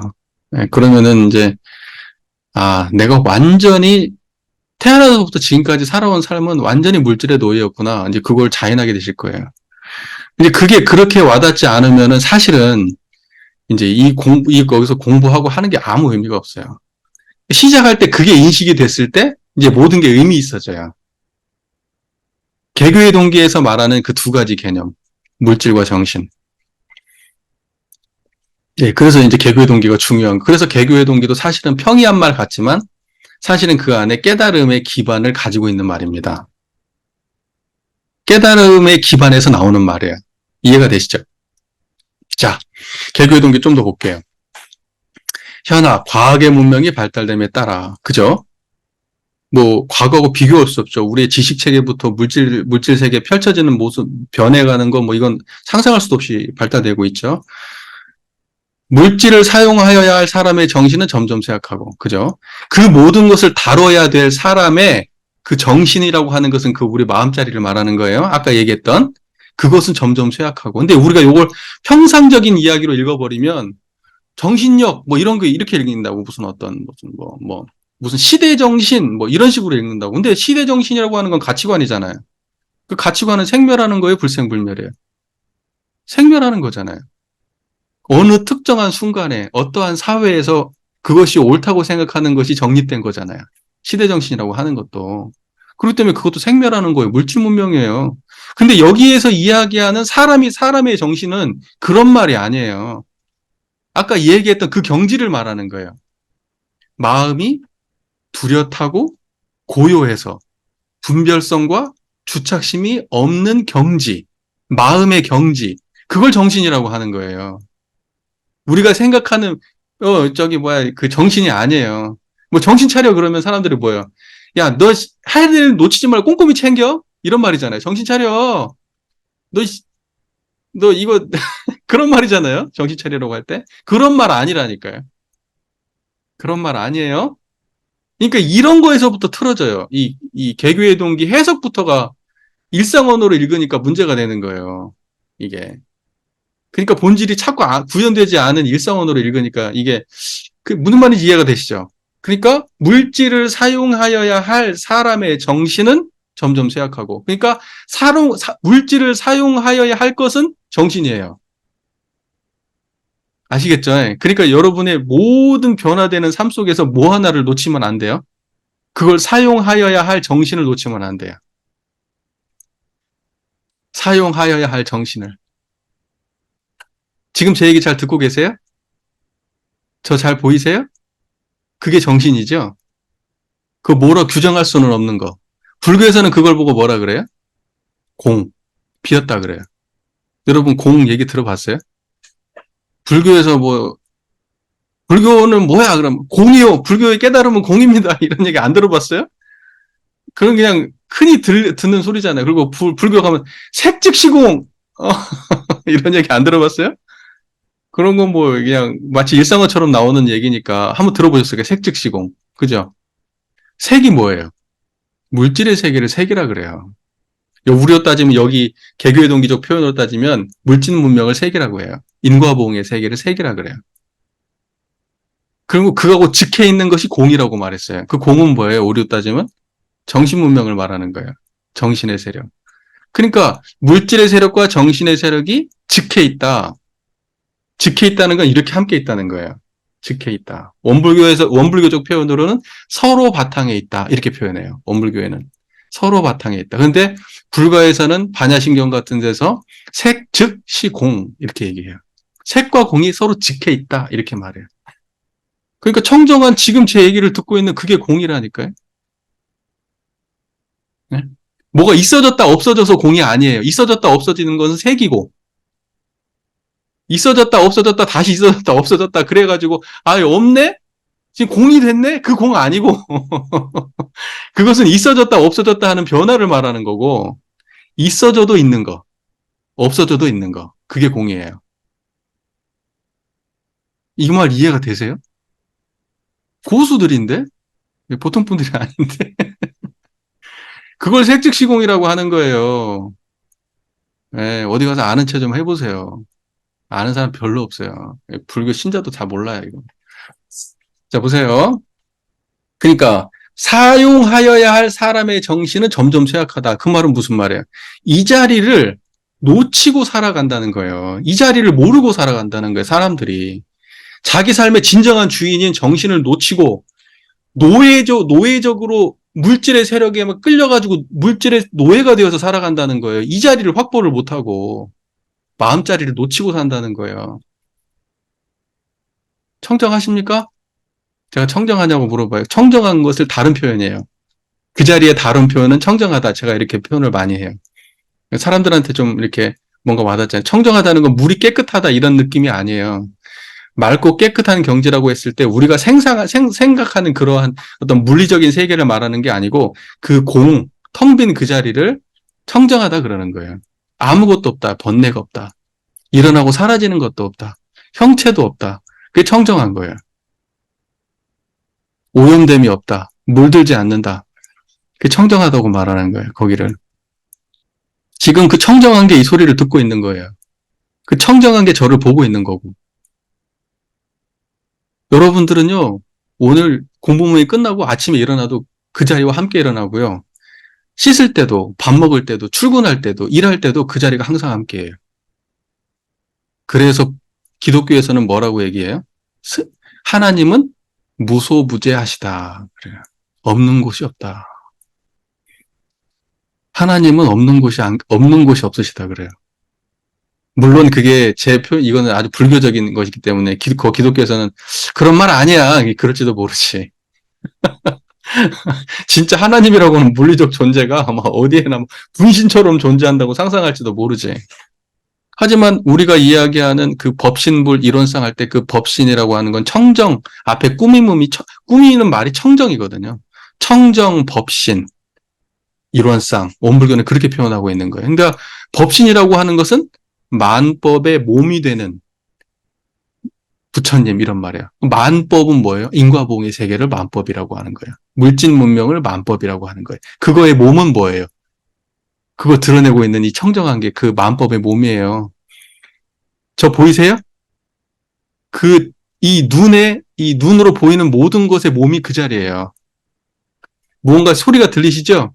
그 들리는 모든 거의 몸이 바로 그 자리라고요. 생각이 일어나고 사라지는 거의 몸뚱아리가 그 자리라고요. 감정이 일어나고 사라지는 거의 몸뚱아리가 그 자리고, 기억이 일어나고 사라지는 거의 몸뚱아리가 그 자리고, 있었다가 꿈이 없음을 환희하는 그 몸뚱아리가 그 자리예요. 그래서 그걸 보고 법신 이렇게 말하는 거예요. 말이 어렵기지만 사실은 지금 이 얘기를 듣고 있는 그것을 갖다가 청정법신 이렇게 말하는 거예요. 그것을 원불교에서는 일원상 이렇게 말해요. 왜 일원상이라고 말했느냐? 하나로 뚜렷한 형상 이렇게 말한 거예요. 그게 지금 형 느껴보세요. 이 표현이 적절한지 한번 느껴보세요. 하나로 뚜렷한 형상이에요. 그건 둘이 쪼개졌어요? 안 쪼개져 있어요? 변화해요? 안 변화해요? 애매해요? 분명해요? 형체는 없는데 인식은 되잖아요.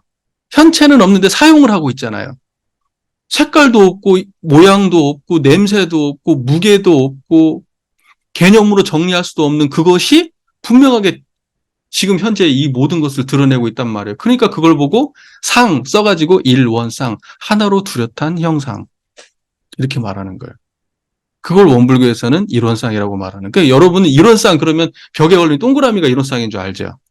대종사께서는 뭐라고 말씀하냐면 저 일원은 달을 가리키는 손가락이라고 말했어요. 달을 가리키는 손가락은 참달이 아니에요. 달을 가리키려고 동그라미 그린 거야. 자, 보세요. 그러니까는 달을 가리키는 손가락이 달은 아니잖아요? 그러니까는 저 이론상을 통해서 참 이론상을 발견하라고 했거든. 제가 이렇게 손가락을 들었어요. 그러면 제가 지금 이 손가락을 보여주고 싶은 게 아니라 이 손가락 보는 자리를 보라는 거예요. 손가락 보라고 제가 손가락 드는 게 아니에요? 제가 이론상이 벽에 걸린 이론상이 이렇게 있어요. 동그라미가 여기 있네요. 스카치 테이프가. 이론상이라고 하고 이론상이 이렇게 있어요. 자, 이론상을 이렇게 앞에 드러나 있다. 이론상이. 이 이론상을 보면서 뭘 보이세요? 참 이론상이 보이십니까? 자, 벽에 걸린 이론상이라고 가정합시다. 이거 벽에 걸린 이론상이에요. 자, 이걸 보면서 참 이론상을 보셔야 돼요. 이거 보는 자리를 보시라는 얘기예요. 이거 볼 때 여러분의 본성을 보시라는 거예요. 그 자리를. 이러라고 걸어놓은 거라고요. 여러분 교당 가시면은 이론상 걸려있잖아요. 금으로 된 거. 금으로 된 건 아니지. 이제 금박을 붙였다고 하는 저희 교당 대각전에는 금박도 아니랍니다. 그거 진짜 금이 아니고요. 뭐 금박지를 붙였대요. 그래서 어떤 분들이 와가지고 이거 금 아니네? 그러시더라고요. 예, 진짜 금으로 하면은 그렇게 반짝거릴 수가 없대요. 약간 이렇게 좀 탁하다고 하더라고요. 근데 저희는 막 반짝반짝 하거든요. 예. 심지어는 금도 아니야. 근데 중요한 건 뭐예요? 형상이 아니고 그 형상을 딱 보는 순간 드러난 그거예요. 그게 진짜 우리가 만나야 될 형상이에요. 그러니까 이론상을 볼 때 참 이론상을 발견해야 그 사람이 신앙의 대상을 바로 직면하고 있는 거예요. 실제 이론상을. 뭔 말인지 아시겠어요? 그러니까 교회에 가가지고 십자가를 딱 보는 순간 성령을 딱 만나야 돼. 근데 십자가를 딱 보는 순간 십자가만 보이네. 십자가만 보여. 이제 이게 문제야. 어? 그리고 원불교에서는 심체를 모신다고 했는데 형체가 아니라 부처님의 형체가 아니라 부처님의 심체를 모신다고 했는데 아니 부처님의 심체가 어떻게 생겼냐? 동그라미겠어요? 동그라미가 아니라니까요. 그걸 통해서 만나는 그게 부처님의 심체예요. 뭔 말인지 아시겠죠? 예. 그러니까 우리가 이론상을 볼 때는 뭘 봐야 된다? 부처님의 심체를 만나야 돼. 그럼 부처님의 심체는 부처님한테 가서 찾아야 되나? 어디 부처님 안에 몸속에 들어있나요? 여러분의 마음속에 있는 그 자리가 부처님의 심체예요, 그게. 그러니까 원불교는 실제적인 얘기만 하지 어떠한 그런 판타지적인 얘기 안 해요. 동화 같은 얘기. 실제하고 부합하지 않는 그러한 이야기들. 그럴싸한 이야기들이 없어요. 원불교는 밋밋해, 그냥 아주. 그냥 딱딱하다고, 그냥 사실만 말해요. 그게 원불교예요. 예. 그러니까는 여러분들 제가 원불교 공부를 열심히 하고 난 다음에 여러분들이 나중에 이게 다른 어떤 종교인들하고 이렇게 종교 얘기를 나눌 때가 있거나 이러면 한번 진지하게 얘기를 나눠보세요. 여러분들이 어느 정도 수준에 올라있는지를 바로 알 수 있을 거예요. 그러니까 원불교 공부를 딱 하고 나면 그냥 여러분의 레벨은 한 단계 탁 올라가요. 그러니까 우리가 어떤 것을 공부했냐에 따라서 그 사람의 수준이 딱 결정되는 거예요. 그리고 한 번 올라가면 밑으로는 안 내려가죠. 절대. 여러분이 음식을 먹는데 겁나게 맛있는 음식을 먹었어. 진짜. 평소에 먹던 거하고 상상을 못 하겠어. 너무 맛있어가지고. 깜짝 놀랐어. 그거 잊어버려요? 못 잊어버려요? 못 잊어버려요. 그 밑에 있는 거, 우리는 딱 이렇게 이제 각인이 되는 거야. 이 음식을 먹은 이후로 이게 내 삶의 기준이야. 맛있는 음식의 기준. 이 밑으로는 다 맛 없어, 그냥. 최소한 이 근처 와야 맛있다고 인정해 줄 만한 거야. 이 밑으로는 다 맛없어. 재미난 건요. 사상과 철학도 마찬가지예요. 우리가 공부를 해가지고 나의 어떤 그 사상과 철학의 수준이 이만큼이 딱 올라가지고 딱 어느 정도 정립이 되잖아요. 그럼 그 밑에는요. 환히 보여요. 환히 보여요. 아, 저것은 저 정도 수준을 다뤘구나라는 게 보여요. 대부분은 어떤 걸 다루냐면 물질의 세계의 일부를 다뤄요. 행복이나 불행이나 가치관을 다뤄요. 그걸 초월한 자리를 다루지 않아요. 그래서 그게 한계예요. 예를 들면 여러분들 기독교 가면은 기독교에서 추구하는 게 천국 아닙니까? 천국 가려고 하는 거잖아요. 불교에서도 극락 가려고 해요. 그런데 깨달음을 통해서 가고자 하는 게 천국과 극락이 아니에요. 깨달음은 뭐 어디를 가고 싶어 합니까? 천국과 극락을 초월하고 싶어 하죠. 그러니까 천국과 극락을 초월한 사람들은 천국과 극락을 쫓는 사람들이 중생노로 만다고 느껴져요. 수준 낮은 사람들이라고. 그러니까 우리는 어디에다 방점을 찍어야 되느냐? 이론상의 경지에다 방점을 팍 찍어버려야 돼요. 그래야 나의 삶의 수준이 딱 그만큼을 기대하고 가는 거예요. 맨날 그냥 뭐 잘 먹고 잘 살아야지 이런 것만 생각하고 사니까 고만고만한 중생 노름하고 사는 거고 그 속에서 일희일비하면서 사는 거예요. 그걸 딱 넘어가질 못하고. 제가 너무 큰 걸 바라나요? 그렇게 되셔야 돼요. 이 공부를 하시면 그렇게 되셔야 됩니다. 자, 아유, 이렇게 느리면 안 되는데. 이제 여기 계신 분들이 이제 처음 접하시니까 제가 이렇게 비슷한 이야기를 반복적으로 하고 있는 거예요. 왜냐면 이게 익숙해져야 되니까. 자, 보겠습니다. 사람이 사용하여야 할 물질의 세력은 날로 융성하여 쇠약한 그 정신을 항복받아 물질의 지배를 받게 하므로 모든 사람이 도리어 저 물질의 노예 생활을 면하지 못하게 되었으니 그 생활에 어찌 파란 고해가 없으리요. 파란 고해라는 것은 이제 크고 작은 물결 치는 그러한 사바 세계를 파란 고해라고 말하는 거예요. 중생들이 사는 세계. 크고 작은 물결 속에서 그냥 휩쓸려 사는 거예요. 그 크고 작은 물결이라고 하는 것은 고통만 있는 건 아니에요. 행복도 있어요. 그러니까 행복했다. 고통스러웠다. 조금 행복했다. 많이 행복했다. 이제 이거 왔다 갔다 왔다 갔다. 그 속에서 사는 거예요. 파도라는 것은 한순간도 쉬지 않고 계속 찰랑대고 있잖아요. 멀리서 보면은 좀 평온해 보여도 사실은 뭐 움직이지 않는 파도는 없죠. 바다는 없죠. 항상 바다는 움직이고 있죠. 우리가 그렇게 산다고요. 고요한 것 같아도 그 고요함 자체가 사실은 움직이고 있는 거예요. 여러분, 평안하다. 아우, 나 편안해. 그 편안함이 움직이고 있는 거라고요. 예?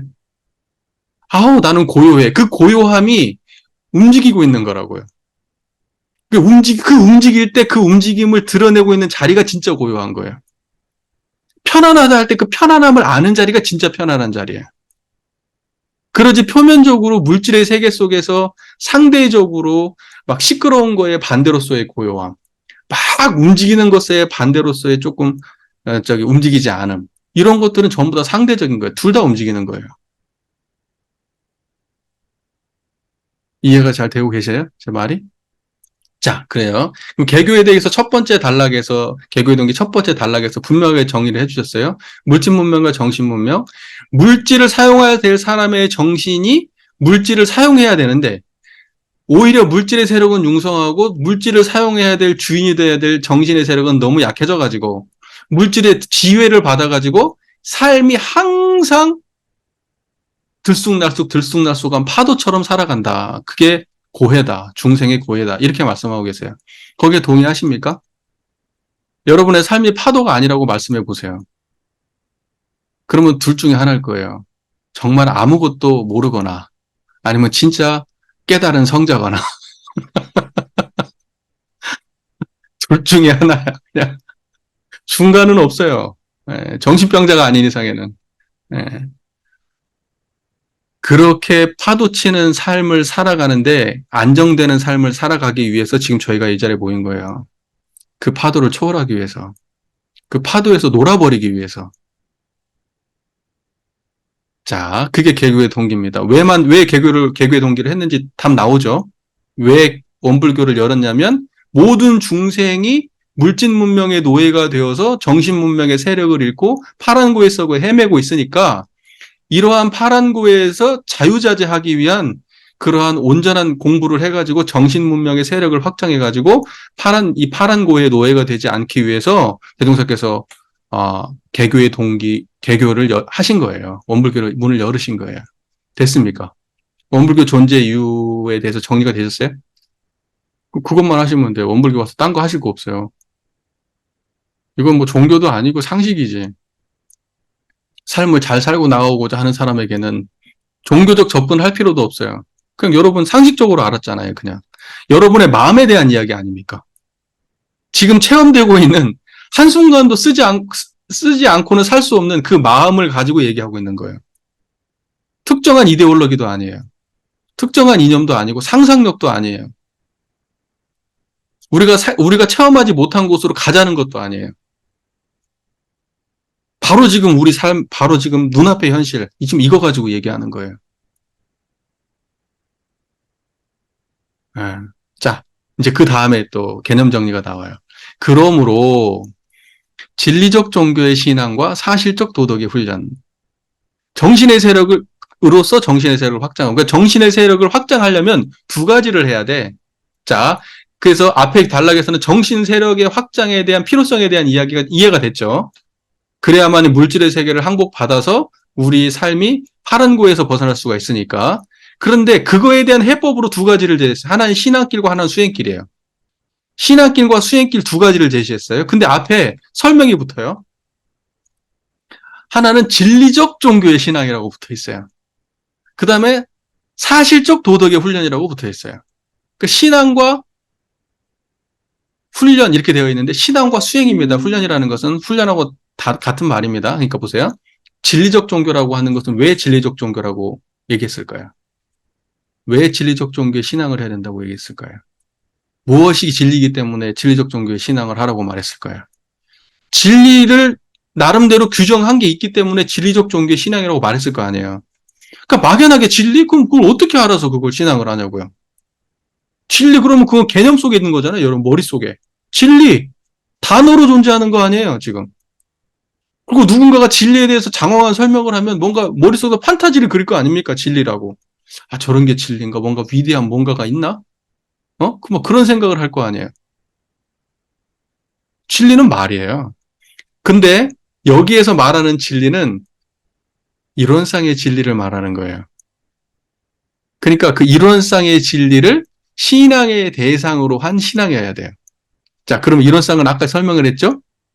지금 제 얘기를 듣고 있는 그 자리에서 드러나는 모든 형상, 이것을 총괄해가지고 이 양면의 형상을 통째로 보는 안목, 이게 이론상이에요. 이게 진리라는 거예요.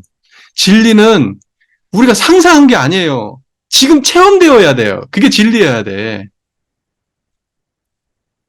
이게 중요한 거예요. 그러니까 여러분 앞으로 이제 신앙, 나중에 이제 뭐 신념 관두고 나면 그러실 분이 계실지 모르겠지만 2년이 더해서 하면 난 다른 데로 이직할 거야. 근데 거기 기독교야. 그러면 이제 기독교 다니셔야 될 거 아니에요? 그러면 거기서도 신앙을 하신다고 하면 어떻게 하실 거예요? 하나님 만나고 신앙하셔야 될 거 아니에요? 하나님이라는 개념으로 신앙하실 거예요? 하나님을 대면하셔야 될 거 아니에요? 하나님께 말을 걸고 하나님의 이야기를 듣고 가르침을 직접 받아야 그게 하나님의 제자 아닙니까? 하나님의 자식 아니에요? 똑같아요. 원불교에서는 신앙의 대상이 법신불 일원상이에요. 그러면 일원상을 신앙의 대상으로 모셨으면 일원상을 면전에 모셔야죠. 일원상을 못 모시고 어떻게 신앙을 하냐고요. 동그라미 벽에 걸린 일원상, 나무로 만들어진 깎아진 그 일원상, 금박지 붙여놓은 일원상을 신앙의 대상으로 모신다는 게 말이 돼요? 이 시대의 지성인들이? 상식 있는 분들이? 자, 그러면 진리적 종교의 신앙이라고 했으니까 뭐가 진리입니까? 청정하십니까? 청정하십니까? 제 얘기 잘 들려요? 아까 우리 지금까지 내내 공부했죠? 그거요. 그걸 신앙의 대상으로 모시라고요. 거기를 믿고 거기에 의지하고 그 자리를 따르라고. 됐습니까? 그러니까 여러분의 신앙의 대상은 어디에 있어요? 밥 먹을 때는 어디에 있습니까? 밥 먹을 때도 법당에 있나요? 여러분의 신앙의 대상은 법당에 있고 나는 밥 먹고 있어요? 네? 여러분 일할 때는 여러분의 신앙의 대상은 어디 있습니까? 네, 직장에 있어요? 아니, 직장에 있어야 되는데 여러분의 신앙의 대상은 아직도 법당에 계십니까? 여러분이 고통스럽고 괴로운 일이 당했을 때 신앙의 대상이 어디 있습니까? 바로 그 자리에 있어야 되는데 아직도 그분은 법당에 계시네요. 여러분의 삶과 무관하게 저기 따로 계신다 이 말이에요. 성소에, 성스러운 곳에 모셔져 있다. 진리적 종교의 신앙이 아니에요. 진리적 종교의 신앙은 여러분이 정말 괴롭고 힘들고 어렵고 답답하고 암울한 그러한 상황 속에서 항상 함께 있어야 되는 거예요. 그게 아니면 그 원만한 신앙의 대상이 아니에요. 어떻게 하면 항상 함께 있습니까? 신앙의 대상이. 괴로워요. 자, 괴로운 일을 당했어요. 그때 어떻게 하면 법신불 일원상이 함께 있습니까? 괴로운 일을 당했으면. 괴로운 일이라고 하는 것은 인과의 세계, 불생불멸이에요. 괴로운 일. 인과의 세계죠. 그건 변해갈죠. 그 변해가기 전에 있었던 그 청정한 건 뭐예요? 불생불멸이죠. 그때 불생불멸한 자리를 드러내세요. 그럼 하나님을 만나고 있는 거예요. 그렇게 신앙하는 거예요. 여러분이 지금 뭔가 일을 하는데 지금 힘들고 지루하고 괴로워요. 그럼 그때 어떻게 해요? 그 힘들고 지루하고 괴로운 그 마음에 끌려다닐 거예요? 아니면 그걸 드러내는 청정한 자리, 거기에 물들지 않는 청정한 자리를 찾으실 거예요. 그때 하나님을 만나라고요. 그때 신앙의 대상을 만나야 된다고, 부처님을. 그게 신앙생활이에요. 다른 게 신앙생활이 아니고, 정말 힘들고 괴롭고 답답하고 어려운 일 생길 때, 또는 그것을 더 초월해서 기쁠 때, 행복할 때, 보람될 때, 이럴 때도, 그럴 때도 항상 그 자리를 찾아요. 그 자리를 모시고, 감사하고, 의지하고. 그게 신앙이요.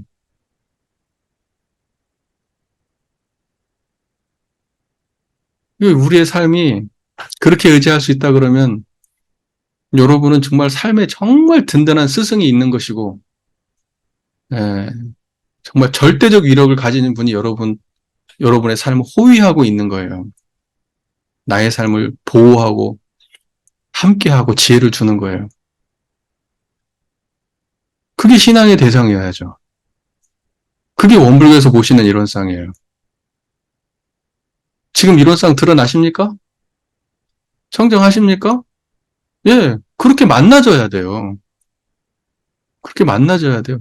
평생을 신앙을 했는데 나는 아직도 모르겠어요. 하나님을 모르겠어요. 하나님의 존재가 의심스러워요.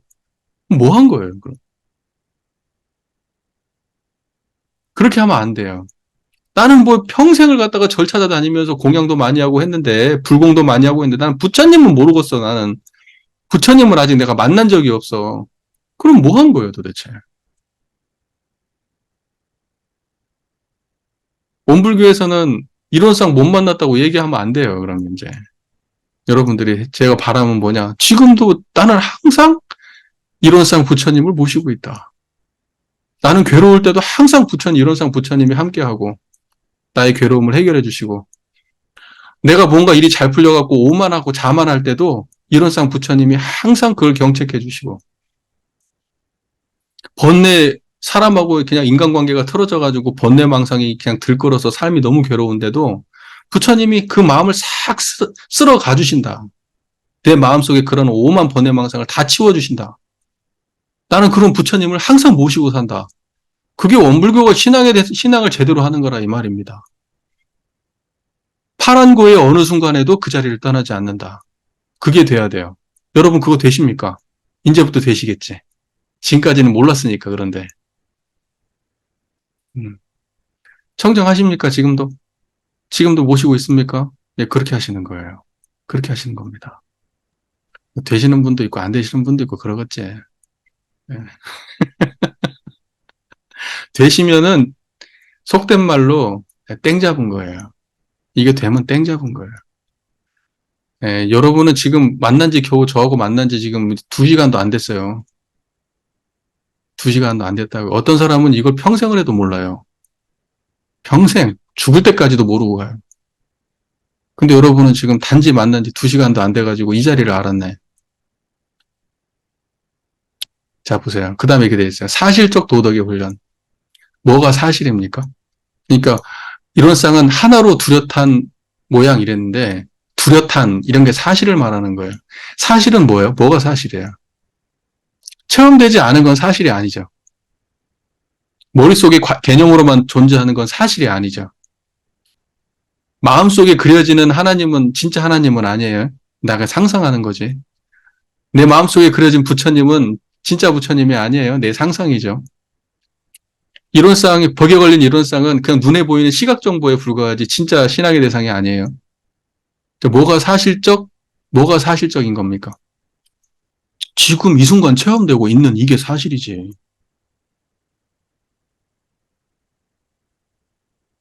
여러분, 여기 이렇게 꼬집어 보세요. 아! 사실 아니에요? 꼬집으니까 아프잖아요. 여러분, 어떤 사람이 이거 영화 보면 나오잖아요. 내 얼굴 좀 꼬집어봐. 아!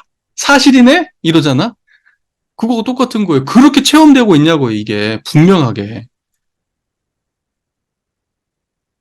이 자리를 갖다가 그렇게 분명하게 이 자리를 수행의 표본으로 삼아서 항상 이 자리를 목표로 수행을 하는 거예요. 수행은 다른 게 아니야. 이 자리가 나의 삶의 중심이 되고 내가 이걸 닮아가는 거예요. 그게 수행이에요. 그걸 수행의 표본으로 삼는다. 그래요. 이론상을 수행의 표본으로 삼는다. 내 마음을 항상 이론상과 하나 되도록 만든다. 이론상에 그대로 내 삶을 갖다가 살려고 노력한다. 이게 수행이에요. 신앙은 그 자리를 내가 부처님으로 모시고 항상 내가 그 자리를 떠나지 않고 그렇게 산다. 그게 신앙이고. 그러면 신앙의 대상이면서 수행의 표본인 자리는 두 자리예요? 한 자리예요? 신앙의 대상 따로 있고 수행의 대상 따로 있습니까? 아니, 신앙의 대상과 수행의 표본이 알고 봤더니 하나를 다르게 표현한 거예요. 하나를 다르게 말한 거잖아요. 맞죠? 그러니까 원불교에서는 신앙의 대상 따로 있고 수행의 표본 따로 있지 않아요. 신앙의 대상이 이 자리고 수행의 표본이 이 자리예요. 청정한 이 자리란 말입니다. 이론상 자리란 말입니다. 그래서 이론상을 신앙의 대상과 수행의 표본으로 삼는다는 말을 하는 거예요. 원불교에서는. 두 가지면은 그렇게 말 못하죠. 신앙의 대상이 따로 있고 수행의 표본이 따로 있으면 진리가 두 개인 거야, 그러면. 그러면 아니에요. 그건 완전히 잘못 이해한 거예요. 근원적으로 잘못 이해한 거예요. 자, 잘 따라오고 계십니까? 예, 까딱까딱이라도 한번 해주시죠. 예의상으로라도. 자, 볼게요. 그 다음에, 그렇게 진리적 종교의 신앙과 사실적 도덕의 훈련으로서 정신의 세력을 확장하고, 자, 그걸 정신의 세력이라고 말하죠. 신앙의 대상 그 자리가 정신의 세력이고, 수행의 표본인 그 자리가 정신의 세력이에요. 됐습니까?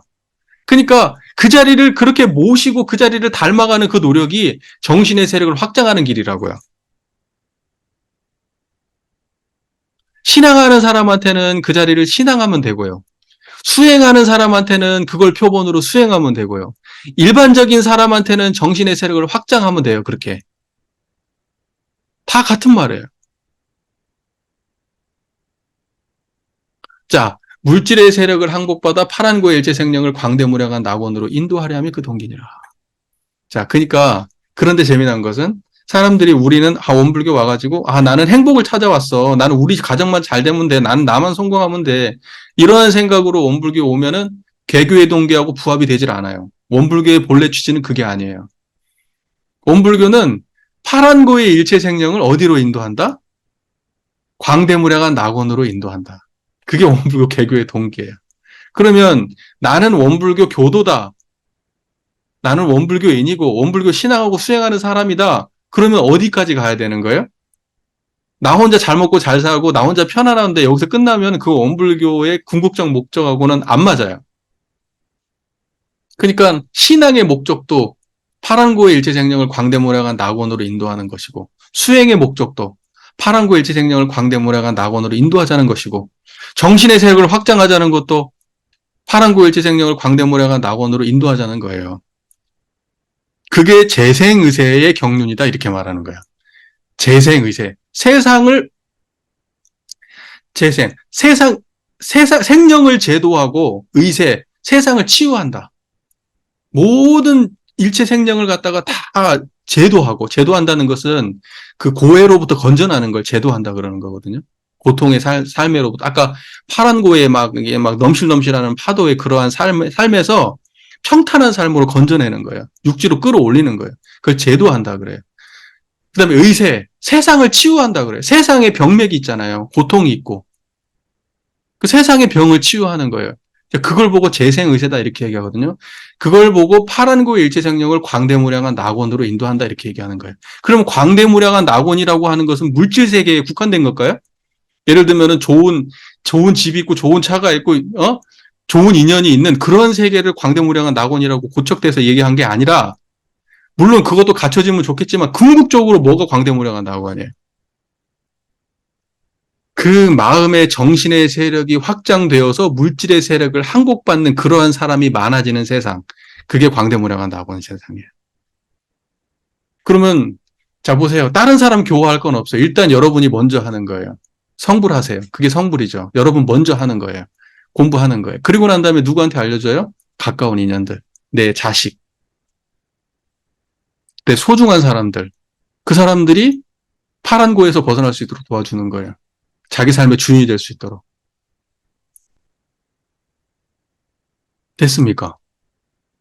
그게 원불교 개교의 이유예요. 자, 원불교 존재 이유를 분명하게 정립이 되셨어요? 자, 어디에서 어디로 옮겨갈 거고, 우리가 무엇을 모시는 종교고, 정신의 세력은 무엇이고, 다 정립이 됐어요? 개교의 동기 이해가 끝난 거예요, 그러면. 예. 뭐 아주 원불교의 큰 줄기 하나가 지금 딱 정리된 겁니다. 총서편이라고 하는 거 굉장히 중요한 거예요. 이런 걸 알아야지 내가 원불교가 뭐 하는 데인지 알 거 아니에요. 그냥 뭔가 종교겠지, 이제 이렇게. 뭐, 나쁜 건 안 하겠지. 뭐, 이 정도 생각으로 하시면 안 되고, 개교의 동기 딱 보시면 알아요. 됐죠? 외울 거 있어요? 그냥 아시겠죠? 문장 다 외울 건 없잖아요. 그냥 단박에 아시겠잖아요. 예, 그냥 그렇게 아시는 거라. 머릿속에 뭘 기억할 게 없다니까? 예. 자, 바로 이어서 교법의 총설 넘어갈게요. 교법의 총설. 죄송해요. 내가 시간 안배를 너무 못했네요. 너무 못했어요. 그래도 한번 읽어보죠. 불교는 무상대도라. 무상대도란 말은 그 위가 더 없어요. 최고의 깨달음이다 이 말이에요. 불교라는 그걸 추구한다는 거예요. 무상대도는 위가 없다는 거예요. 최고라는 얘기 한마디로.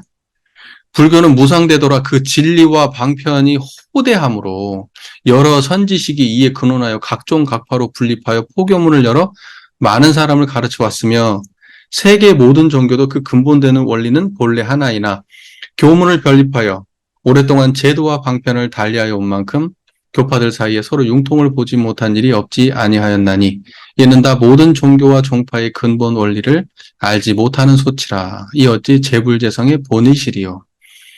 그 중에도 과거의 불교는 그 제도가 출세간 생활하는 성녀를 본유하여 조직이 되었는지라.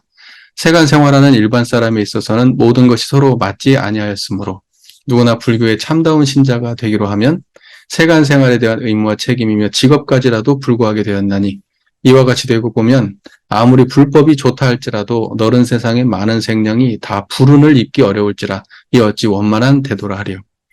그러므로 우리는 우주만유의 본원이요 재불재성의 시민인 법신불 이론상을 신앙의 대상과 수행의 표본으로 모시고 천지분모 동포 법률의 사언과 수양연구 취사의 사막으로서 신앙과 수행의 강령을 정하였으며 모든 종교의 교지도 이를 활용하여 광대하고 원만한 종교의 신자가 되자는 것이니라.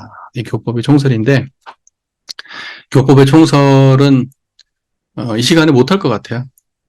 어설프게 시작하지 말고 이제 우리가 오늘 공부했던 걸 좀 반복하는 게 나을 것 같네요. 지금 딱 보니까 시간이 지금 얼마 남질 않아가지고 이 아까운 시간을 무엇을 어설프게 설명하는 것보다는 뭐 하나라도 확실하게 설명하는 게 나을 것 같아요. 자, 그러면은 우리 다시 체험의 영역으로 돌아와서 우리 삶으로 다시 돌아와 봅시다. 자, 좀 이렇게 표현하는 것은 조금 너무 비인간적으로 보일지 모르겠지만 여러분 이제 사랑하는 여기 남편도 있을 것이고 다들 결혼하셨죠? 난 아직 혼자다. 다 결혼하셨죠? 아, 혼자도 계신가요? 예. 그러면 이제 남편도 있을 거고 자녀도 있을 거잖아요. 그러면 보세요. 인과보험과 불생불멸 두 가지 관점에서 놓고 볼 때, 물질의 세력과 정신의 세력으로 놓고 볼 때, 여러분의 삶 속에서 여러분이 소중하다고 생각하는 그 자녀, 남편, 그 가족들, 자, 물질의 세력입니까? 정신의 세력입니까? 네, 물질의 세력입니다. 물질의 세력이에요. 저 이렇게 좀 너무 딱딱하긴 하지만 정리를 좀 해보는 차원에서 말씀드리는 거예요. 자, 여러분이 이제 좋아하는 취미 생활이 있습니다. 취미 생활. 뭐 좋아하세요? 나는 그냥 빈둥빈둥 하는 거 좋아하시는 분도 계실 거예요. 네. 취미 생활은 다 뭡니까? 물질의 세력입니까? 정신의 세력입니까? 예. 그리고 여러분, 이제 그 물질의 세력이죠. 그리고 이제 여러분들이 그동안에 공부했던 수많은 지식들이 있을 거예요. 지식들. 그런 것들은 물질의 세력입니까? 정신의 세력입니까? 그 물질 세력입니다. 그리고 여러분들이 그 옳다고 생각했던 가치관들이 있을 거예요. 가치관들. 나는 이것이 반드시 옳아라고 생각했던 것. 그것이 물질의 세력입니까? 정신의 세력입니까? 그 물질의 세력입니다. 여러분, 그 옳다고 생각하는 것이, 세계 전쟁을 일으키는 거예요. 예. 여러분, 옳다는 거에 규정되어 있고, 그렇게 살면 그게 물질의 노예입니다. 그리고 이제 지식이라는 것도 마찬가지예요. 지식이라는 것이 특정한 지식에 고착되어 있고 그것이 마치 지식의 전부인 것처럼 생각하는 순간 거기 고착되고 노예가 되는 겁니다. 가족들, 아까 얘기했던 나의 이제 자녀가 될 수도 있고 남편이 될 수도 있고 누가 될 수도 있고요. 근데 그런 가족들도 나는 이 가족들이 나에게 너무 소중해 죽을 지경이야. 나는 함께 해야 되겠어. 나는 잘못되는 꼴을 못 보겠고 나는 이 사람들이 어떻게든 잘 되기 위해서 나는 최선을 다할 거야. 이제 이런 생각을 가지고 자식을 대하게 되면 그게 물질의 노예가 되는 거예요. 네, 누군가는 괴롭고 이제 죽어나갑니다, 이제. 네, 잘못하면 그게 심하면 가정 파탄도 가는 거예요. 네. 자, 그게 다 물질의 세력이에요. 물질의 세력입니다. 그러면 그 물질의 세력을 우리는 완벽하게 담쌓고 살 수 있습니까? 아니면 그 속에서 살아야 됩니까? 다 떨어서 할 수 있어요? 그 관계 속에서 살아야 되잖아요. 자, 그러면 자, 정신의 이 관계 속에서 내가 정말 소중하다고 생각하는 나의 취미, 다 있잖아요. 남자분들은 그 취미 없으면 좀 힘들죠. 예, 우리 결혼하신 여자분들은 남자분들 이렇게 주말에 낚시하러 가겠다. 이게 좀 건전한 취미 아닙니까? 예, 따로 무슨 여자 동창을 만나러 가는 것도 아닐 거고. 등산 가면 안 된다면서요? 예, 거기 불륜 장소라고 하던데. 여하튼. 하여튼 남편이 어떤 취미 생활을 갖는다고 하면 그 꼴 보기 어렵죠. 왜냐면 나도 힘들고, 그러면 나는 너 그거 갈 때 그럼 나는 내 애 혼자 봐야 돼? 이렇게 생각 들 거 아니에요. 자, 이제 그럴 때 어떡하실 거예요? 여러분의 이제 삶 속에서 실제적으로 구체적인 문제들이 많이 발생하고 계시잖아요. 그럼 그럴 때, 그게 이제 파란 고해란 말이에요. 파도 치고 있는 상황이잖아요. 나의 삶이 파란 고해예요. 그럼 그 파란 고해 상태에서 나는 그럼 어떻게 해야 돼요, 그럼? 자, 자, 남편이 낚시 가겠다고 나한테 이야기를 했어. 남편도 겁나게 눈치 보면서 나한테 얘기했어. 그죠? 예, 뭐, 이혼하려고 맘먹지 않는 이상에 눈치 보겠지. 어? 그리고 나한테 그 상당히, 하지만 너무 가고 싶어서 그 이야기를 꺼냈어. 그러면 그것을 내가 어떻게 대할 거예요? 논리적이고 합리적으로 대할 겁니까? 그럼 그것도 뭐 나쁘진 않아요. 당신이 그거 하고 난 다음에, 그러면 내가 다음번에 집에 와서 이 정도는 내가 할 테니까, 당신은 그럼 이렇게 하고 내가 이만큼은 내가 보충을 할게 하고 한다고 합의해서 하는 것도 나쁘지 않아요. 근데 이제 그러한 합리적 합의 말고 마음의 경지를 어떻게 가질 거냐고요. 그 순간에. 예, 그렇게 이성적이고 합리적인 판단도 물론 중요한데, 그러기 이전에 먼저 챙겨야 될 게 뭐냐고요. 지금 드러나 있는 그 자리 챙겨야 되는 거예요. 청정한 자리를. 그걸 안 놓쳐야 돼요. 그걸 놓치는 순간, 에, 파란 고해의 그 번뇌에서 요동을 치고 일은 그르치고 감정적으로 흘러가기가 쉽습니다. 자, 그 다음에 여러분들이 이제 다 신협 직원분들이시잖아요. 이 고객을 응대하는데 이제 진상 고객들이 있으실 거 아니에요. 진상 고객을 이제 만나셨어요. 여러분들 감정 노동하시잖아요. 아, 정말 진짜 동질감이 살짝 느껴질라 그래. 교무도 사실 교무라는 직업도 이게 사실은 뭐냐면 교도님들 사이에서 외줄타기 하고 있는 거거든요, 사실. 외줄타기 하는 느낌이에요. 조금만 발을 헛디는 순간 나락으로 이제 떨어지는 거죠. 예. 그러니까 저희도 이게 이제 그렇지 않고 살아간다고 하면은 이제 뭐 완전히 척지고 이제 뭐 아주 그냥 그렇게 사는 거고, 그래도 뭔가 그 종교인으로서의 그 자존감을 지키고 살아가려면 그 관계 조절을 잘하고 그렇게 나락으로 떨어지면 안 되잖아요.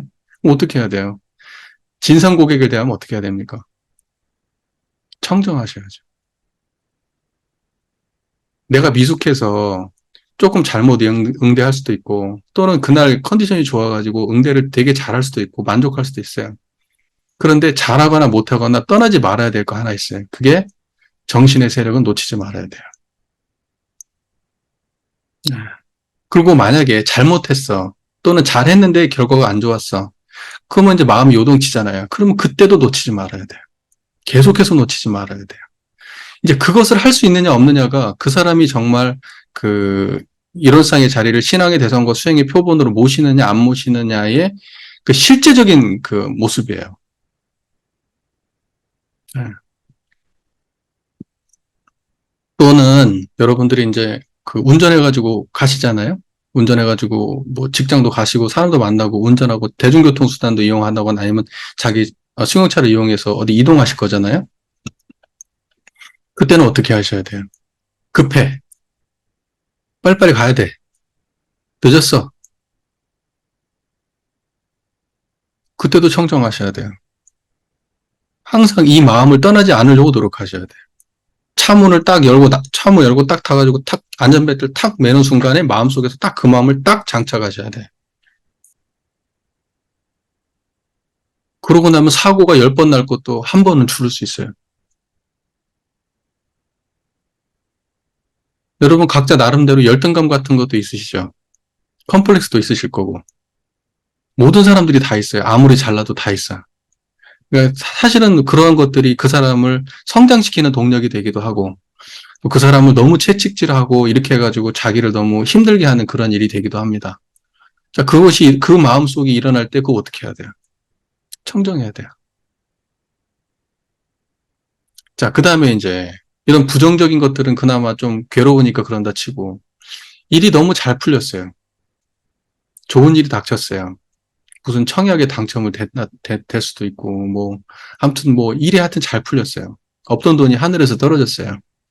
어떻게 하실 거예요? 그때도 청정하는 거예요.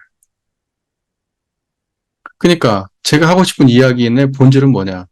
우리가 살아가는 모든 삶이 파란고해인데 하나도 빠짐없이 다 물질의 세력 속에서 살아가고 있는데 우리는 그 모든 상황들마다 다른 해법이 존재하지 않는다는 얘기를 하고 싶은 거예요. 우리가 생각할 때는 이때는 이러한 일, 저 때는 저렇게, 이때는 이렇게, 저 때는 저렇게 해가지고 상황마다 특수한 어떤 그 상황마다 그때그때마다 다 다른 해법이 따로 존재할 것 같잖아요. 공부는 그렇지 않아요. 그냥 이게 만병통치약이에요. 자, 중생의 고통의 괴로움은 뭡니까? 어디에서 옵니까? 육체에서 오는 겁니까? 아니면 통제할 수 없는 마음의 감정이나 생각에서 오는 겁니까? 거의 대부분은 내가 통제할 수 없는 감정이나 생각에서 오지 않나요?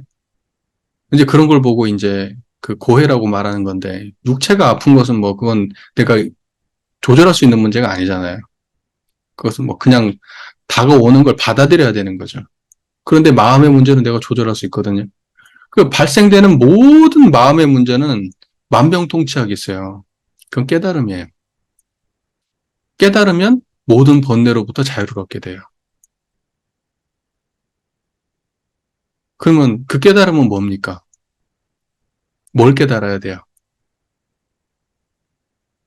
고통 없는 자리를 깨달아야죠. 번뇌 없는 자리를 깨달아야죠. 한결같은 자리를 깨달아야죠. 청정한 자리를 깨달아야죠. 그거 어떻게 생겼습니까? 하나로 뚜렷하게 이렇게 드러나 있잖아요. 그러니까 이런 쌍 모시고 살면 그러면 그냥 끝이에요. 더 없어요. 우리가 공부를 하면은 막 이런 책도 보고 저런 책도 보고 막 수많은 교리적 논쟁도 하지만 실상 딱 나와가지고 나의 삶에 어떻게 적용할 건가 하면 딱 하나밖에 없어요. 지금 청정한 자리를 드러내고 사는 거예요. 복잡합니까? 단순합니까? 애매합니까? 명료합니까? 예. 그렇게 되지 않으면 삶 속에 적용이 안 되는 겁니다. 지금 적용이 안 되는 문제가 지금 이렇게 공부하는 순간에도 적용이 안 된다면 일상에서 진짜 경계했을 때 어떻게 적용할 겁니까? 지금 적용되셔야 돼요. 지금. 지금도 하고 계셔야 돼요. 괜찮습니까? 네. 뭐 첫 모임인데 다들 이해 수준이 많이 높으신 것 같아요. 예. 아닐 수도 있고 그런 척 하는 걸 수도 있지. 예. 제가 오늘 또 뭐죠? 통닭을 또 쿠폰을 이렇게 보내주셔가지고 야, 이런 걸 이렇게 보내주나? 나 생전 처음이어가지고. 그래도 공부 모임 참 여러 개 해봤지만은 공부 모임이 시작하기도 전에 이런 걸 미리 보내주시는 건 처음 받아봤는데 굉장히 기분이 어, 색다르더라고요. 예, 그래서 제가 더 열심히 가르쳐 드려야 되겠다. 네, 이런 무력의 노예이기 때문에 제가 더 열심히 해야 되겠다. 이제 이런 생각을 했습니다. 예. 이제 대동사께서 그 물질이 우리 원불교 개교표에 이제 개교표가 개교 동기의 이제 그 압축이잖아요. 그래서 개교의 동기를 압축하면 개교표인데 개교표에 물질이 개벽되니 정신을 개벽하자 이렇게 돼 있거든요. 물질이 개벽되니 정신을 개벽하자. 그러니까 물질의 개벽이라고 하는 물질의 개벽을 틀어막자. 물질 문명을 갖다가 거부하자. 이게 아니라 물질이 개벽되고 있으니 가만히 있지 말고 물질이 개벽되면 개벽될수록 알아지는 게 많을수록 욕망이 많아질수록 생각이 깊어질수록 인연이 많아질수록 해야 될 일이 많아질수록 그럴수록 뭐 하자? 정신의 세력을 확장하자. 그 말이에요. 그게 물질이 개벽되니 정신을 개벽하자. 이 말이에요. 그 개교표도 잘 이해가 되세요? 네, 그 물질하고 정신 두 가지 개념을 이해하는 순간 사실 원불교 교리 개념은 사실 끝난 거예요. 그냥 끝나버린 거예요. 이제 나머지는 여러분들 이러한 개념의 다른 언어의 반복에 불과해요. 이제 언어를 달리 썼어. 아까도 얘기했지만 물질 문명과 정신 문명 이렇게 썼잖아요. 그런데 또 하나를 제가 쓸 때 물질 문명이라고 하는 건 인과보응의 세계라. 인과보응의 세계. 정신 문명이라고 하는 거 불생불멸의 세계다. 이렇게 또 썼잖아요. 그런 것처럼. 그리고 그 물질 문명이라고 하는 것은 변하는 세계. 끊임없이 변화하는 세계. 그리고 정신 문명이라고 하는 것은 변화하지 않는 세계. 예, 그러한 것들의 나열이에요. 다른 버전의 적용에 불과해요. 여러분 생산 문제도 적용해 볼까요? 여러분 살아있어요. 육신을 가지고 살아계시잖아요. 그죠? 근데 영원하진 않죠. 여러분은 육신은 어딘가에서 태어났어요. 예, 그러고 난 다음에 잘 살다가, 그리고 이제 빨리 갈 수도 있고, 좀 늦게 갈 수도 있지만, 하여튼, 다 가요. 100살 되기 전에 거의 가실 거예요. 제가 관상 보니까 100살 넘기실 분 몇 분 안 계실 것 같아요. 지금 다 가실 거예요, 그 전에. 그런데 다 가셔요. 그러니까 태어나서 살다가 가는 게 육신이에요. 그러면 태어나기 전에는 뭐였어요? 그게 정신이에요. 태어나서 살아가는 중에 항상 있는 게 뭐예요? 그게 정신이에요. 여러분이 죽고 나서도 다음 생을 맞이하는 그게 뭐예요? 그게 정신의 세력이에요. 그래서 원불교에서는 뭘 얘기하느냐? 사람 천도제 지낼 때, 여러분 원불교 천도제 참석해 보신 적 있으신지 모르겠어요. 원불교에서 천도제를 지내는데, 천도 의식 중에 거의 대부분의 이야기가 청정일념 얘기가 나와요. 처음부터 끝까지 청정일념 얘기가 나와. 계속 청정일념 챙기란 얘기거든요. 청정일념이 뭡니까? 지금 제 얘기 듣고 있는 그 자리예요. 그거 챙기라고 얘기를 하는 거예요. 그걸 챙겨야 다음 생에 악도를 면한다 그래요. 악도를 면한다. 왜 악도를 면할까요? 욕망에 끌려가지 않고 애착에 끌려가지 않고 탐착에 끌려가지 않으니까. 애착, 탐착, 원착이 있으면 악도로 가거든요. 근데 애착, 탐착, 원착이 끌려가지 않으면 악도에 안 떨어져요. 그러니까는 천도에 지낼 때 모든 천도 의식이 처음부터 끝까지 청정일념 챙기라고 말해요. 근데 언어는 다른데 청정일념이 뭐예요? 그 자리예요. 지금 제 얘기 듣고 있는 그 자리. 자, 그래서요, 여러분, 이제 오늘 이후로 최소한 저하고 함께 이제 공부하는 이제 3개월 동안의 기간 동안에는 의도적으로라도 일상에서 꼭 한두 번씩은 그때 그 들었던 그 마음자리 어딨지 하고 꼭 챙겨 보십시오. 그게 여러분의 삶에 굉장한 그 힘을 주실 거예요. 굉장히 든든한 여러분의 그 어떤 것과도 비교할 수 없는 그러한 든든함이 여러분의 삶에 그 함께 하게 될 겁니다.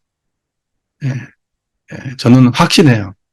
우리 이 공부 모임을 할 수 있도록 그렇게 했던 우리 이사님 문정현 교도님께서 그걸 확실하게 굉장히 자각하신 것 같더라고요. 그러니까 막 마음이 나가지고 막 열정적으로 지금 이 공부 모임 만든 거거든요. 여러분도 그렇게 되실지 몰라요. 예, 갑자기 없던 열정이 생길지 모릅니다. 진짜로 하나님의 임재, 부처님의 임재를 체험하시고 깨달음을 경험하시기 바랍니다. 이미 그렇게 하셨고요. 이제 삶에 적용하는 것이 관건입니다. 근데 하루 이틀 가지고 되는 건 아닙니다. 굉장히 많은 시간이 필요합니다. 여기에서 끄떡끄떡 해도 삶으로 적용하는 순간은 정말 허망하게 무너지실 거예요. 그렇게 쉽게 되지는 않아요. 아는 건 쉬워도 적용은 바로 되지 않습니다. 굉장한 노력이 필요합니다. 그게 험난해요. 그게 종교인의 삶이고 신앙인의 삶이고 그렇습니다. 하지만 그 삶은 투자한 만큼 그만큼 가치 있다. 저는 그건 분명히 보증합니다. 네. 그래서 오늘 첫 공부 모임인데 다들 어떠셨는지 모르겠습니다. 네. 한 분 한 분씩 그 소감도 들어보고 싶고, 그렇게 하지만은 이제 그게 부담이 될 것 같아서 제가 차마 일부러 하지 않는데요. 그래도 언젠가는 제가 이렇게 한 번씩 미리 공지하고 이렇게 소감 한마디씩 정도 공유하고 그랬으면 좋겠어요. 근데 아직은 이제 막 시작 단계라 뭐 말씀을 지금 할 것도 잘 모르실 것 같고 그 언어 자체도 아직 익숙하지 않으실 것 같고 해서 예, 제가 부담은 드리지 않겠습니다. 네. 자, 아유, 긴 시간 동안 너무 고생 많으셨습니다. 예, 전 맨날 하는 일이 이거라서 힘들어도 저는 잘 견디거든요. 3시간도 하니까 앉아가지고. 일반 할머니들도 앉은 채로 3시간을 해요. 예, 교무님들하고 공부할 때는 4시간도 해요. 예, 애쓰셨어요.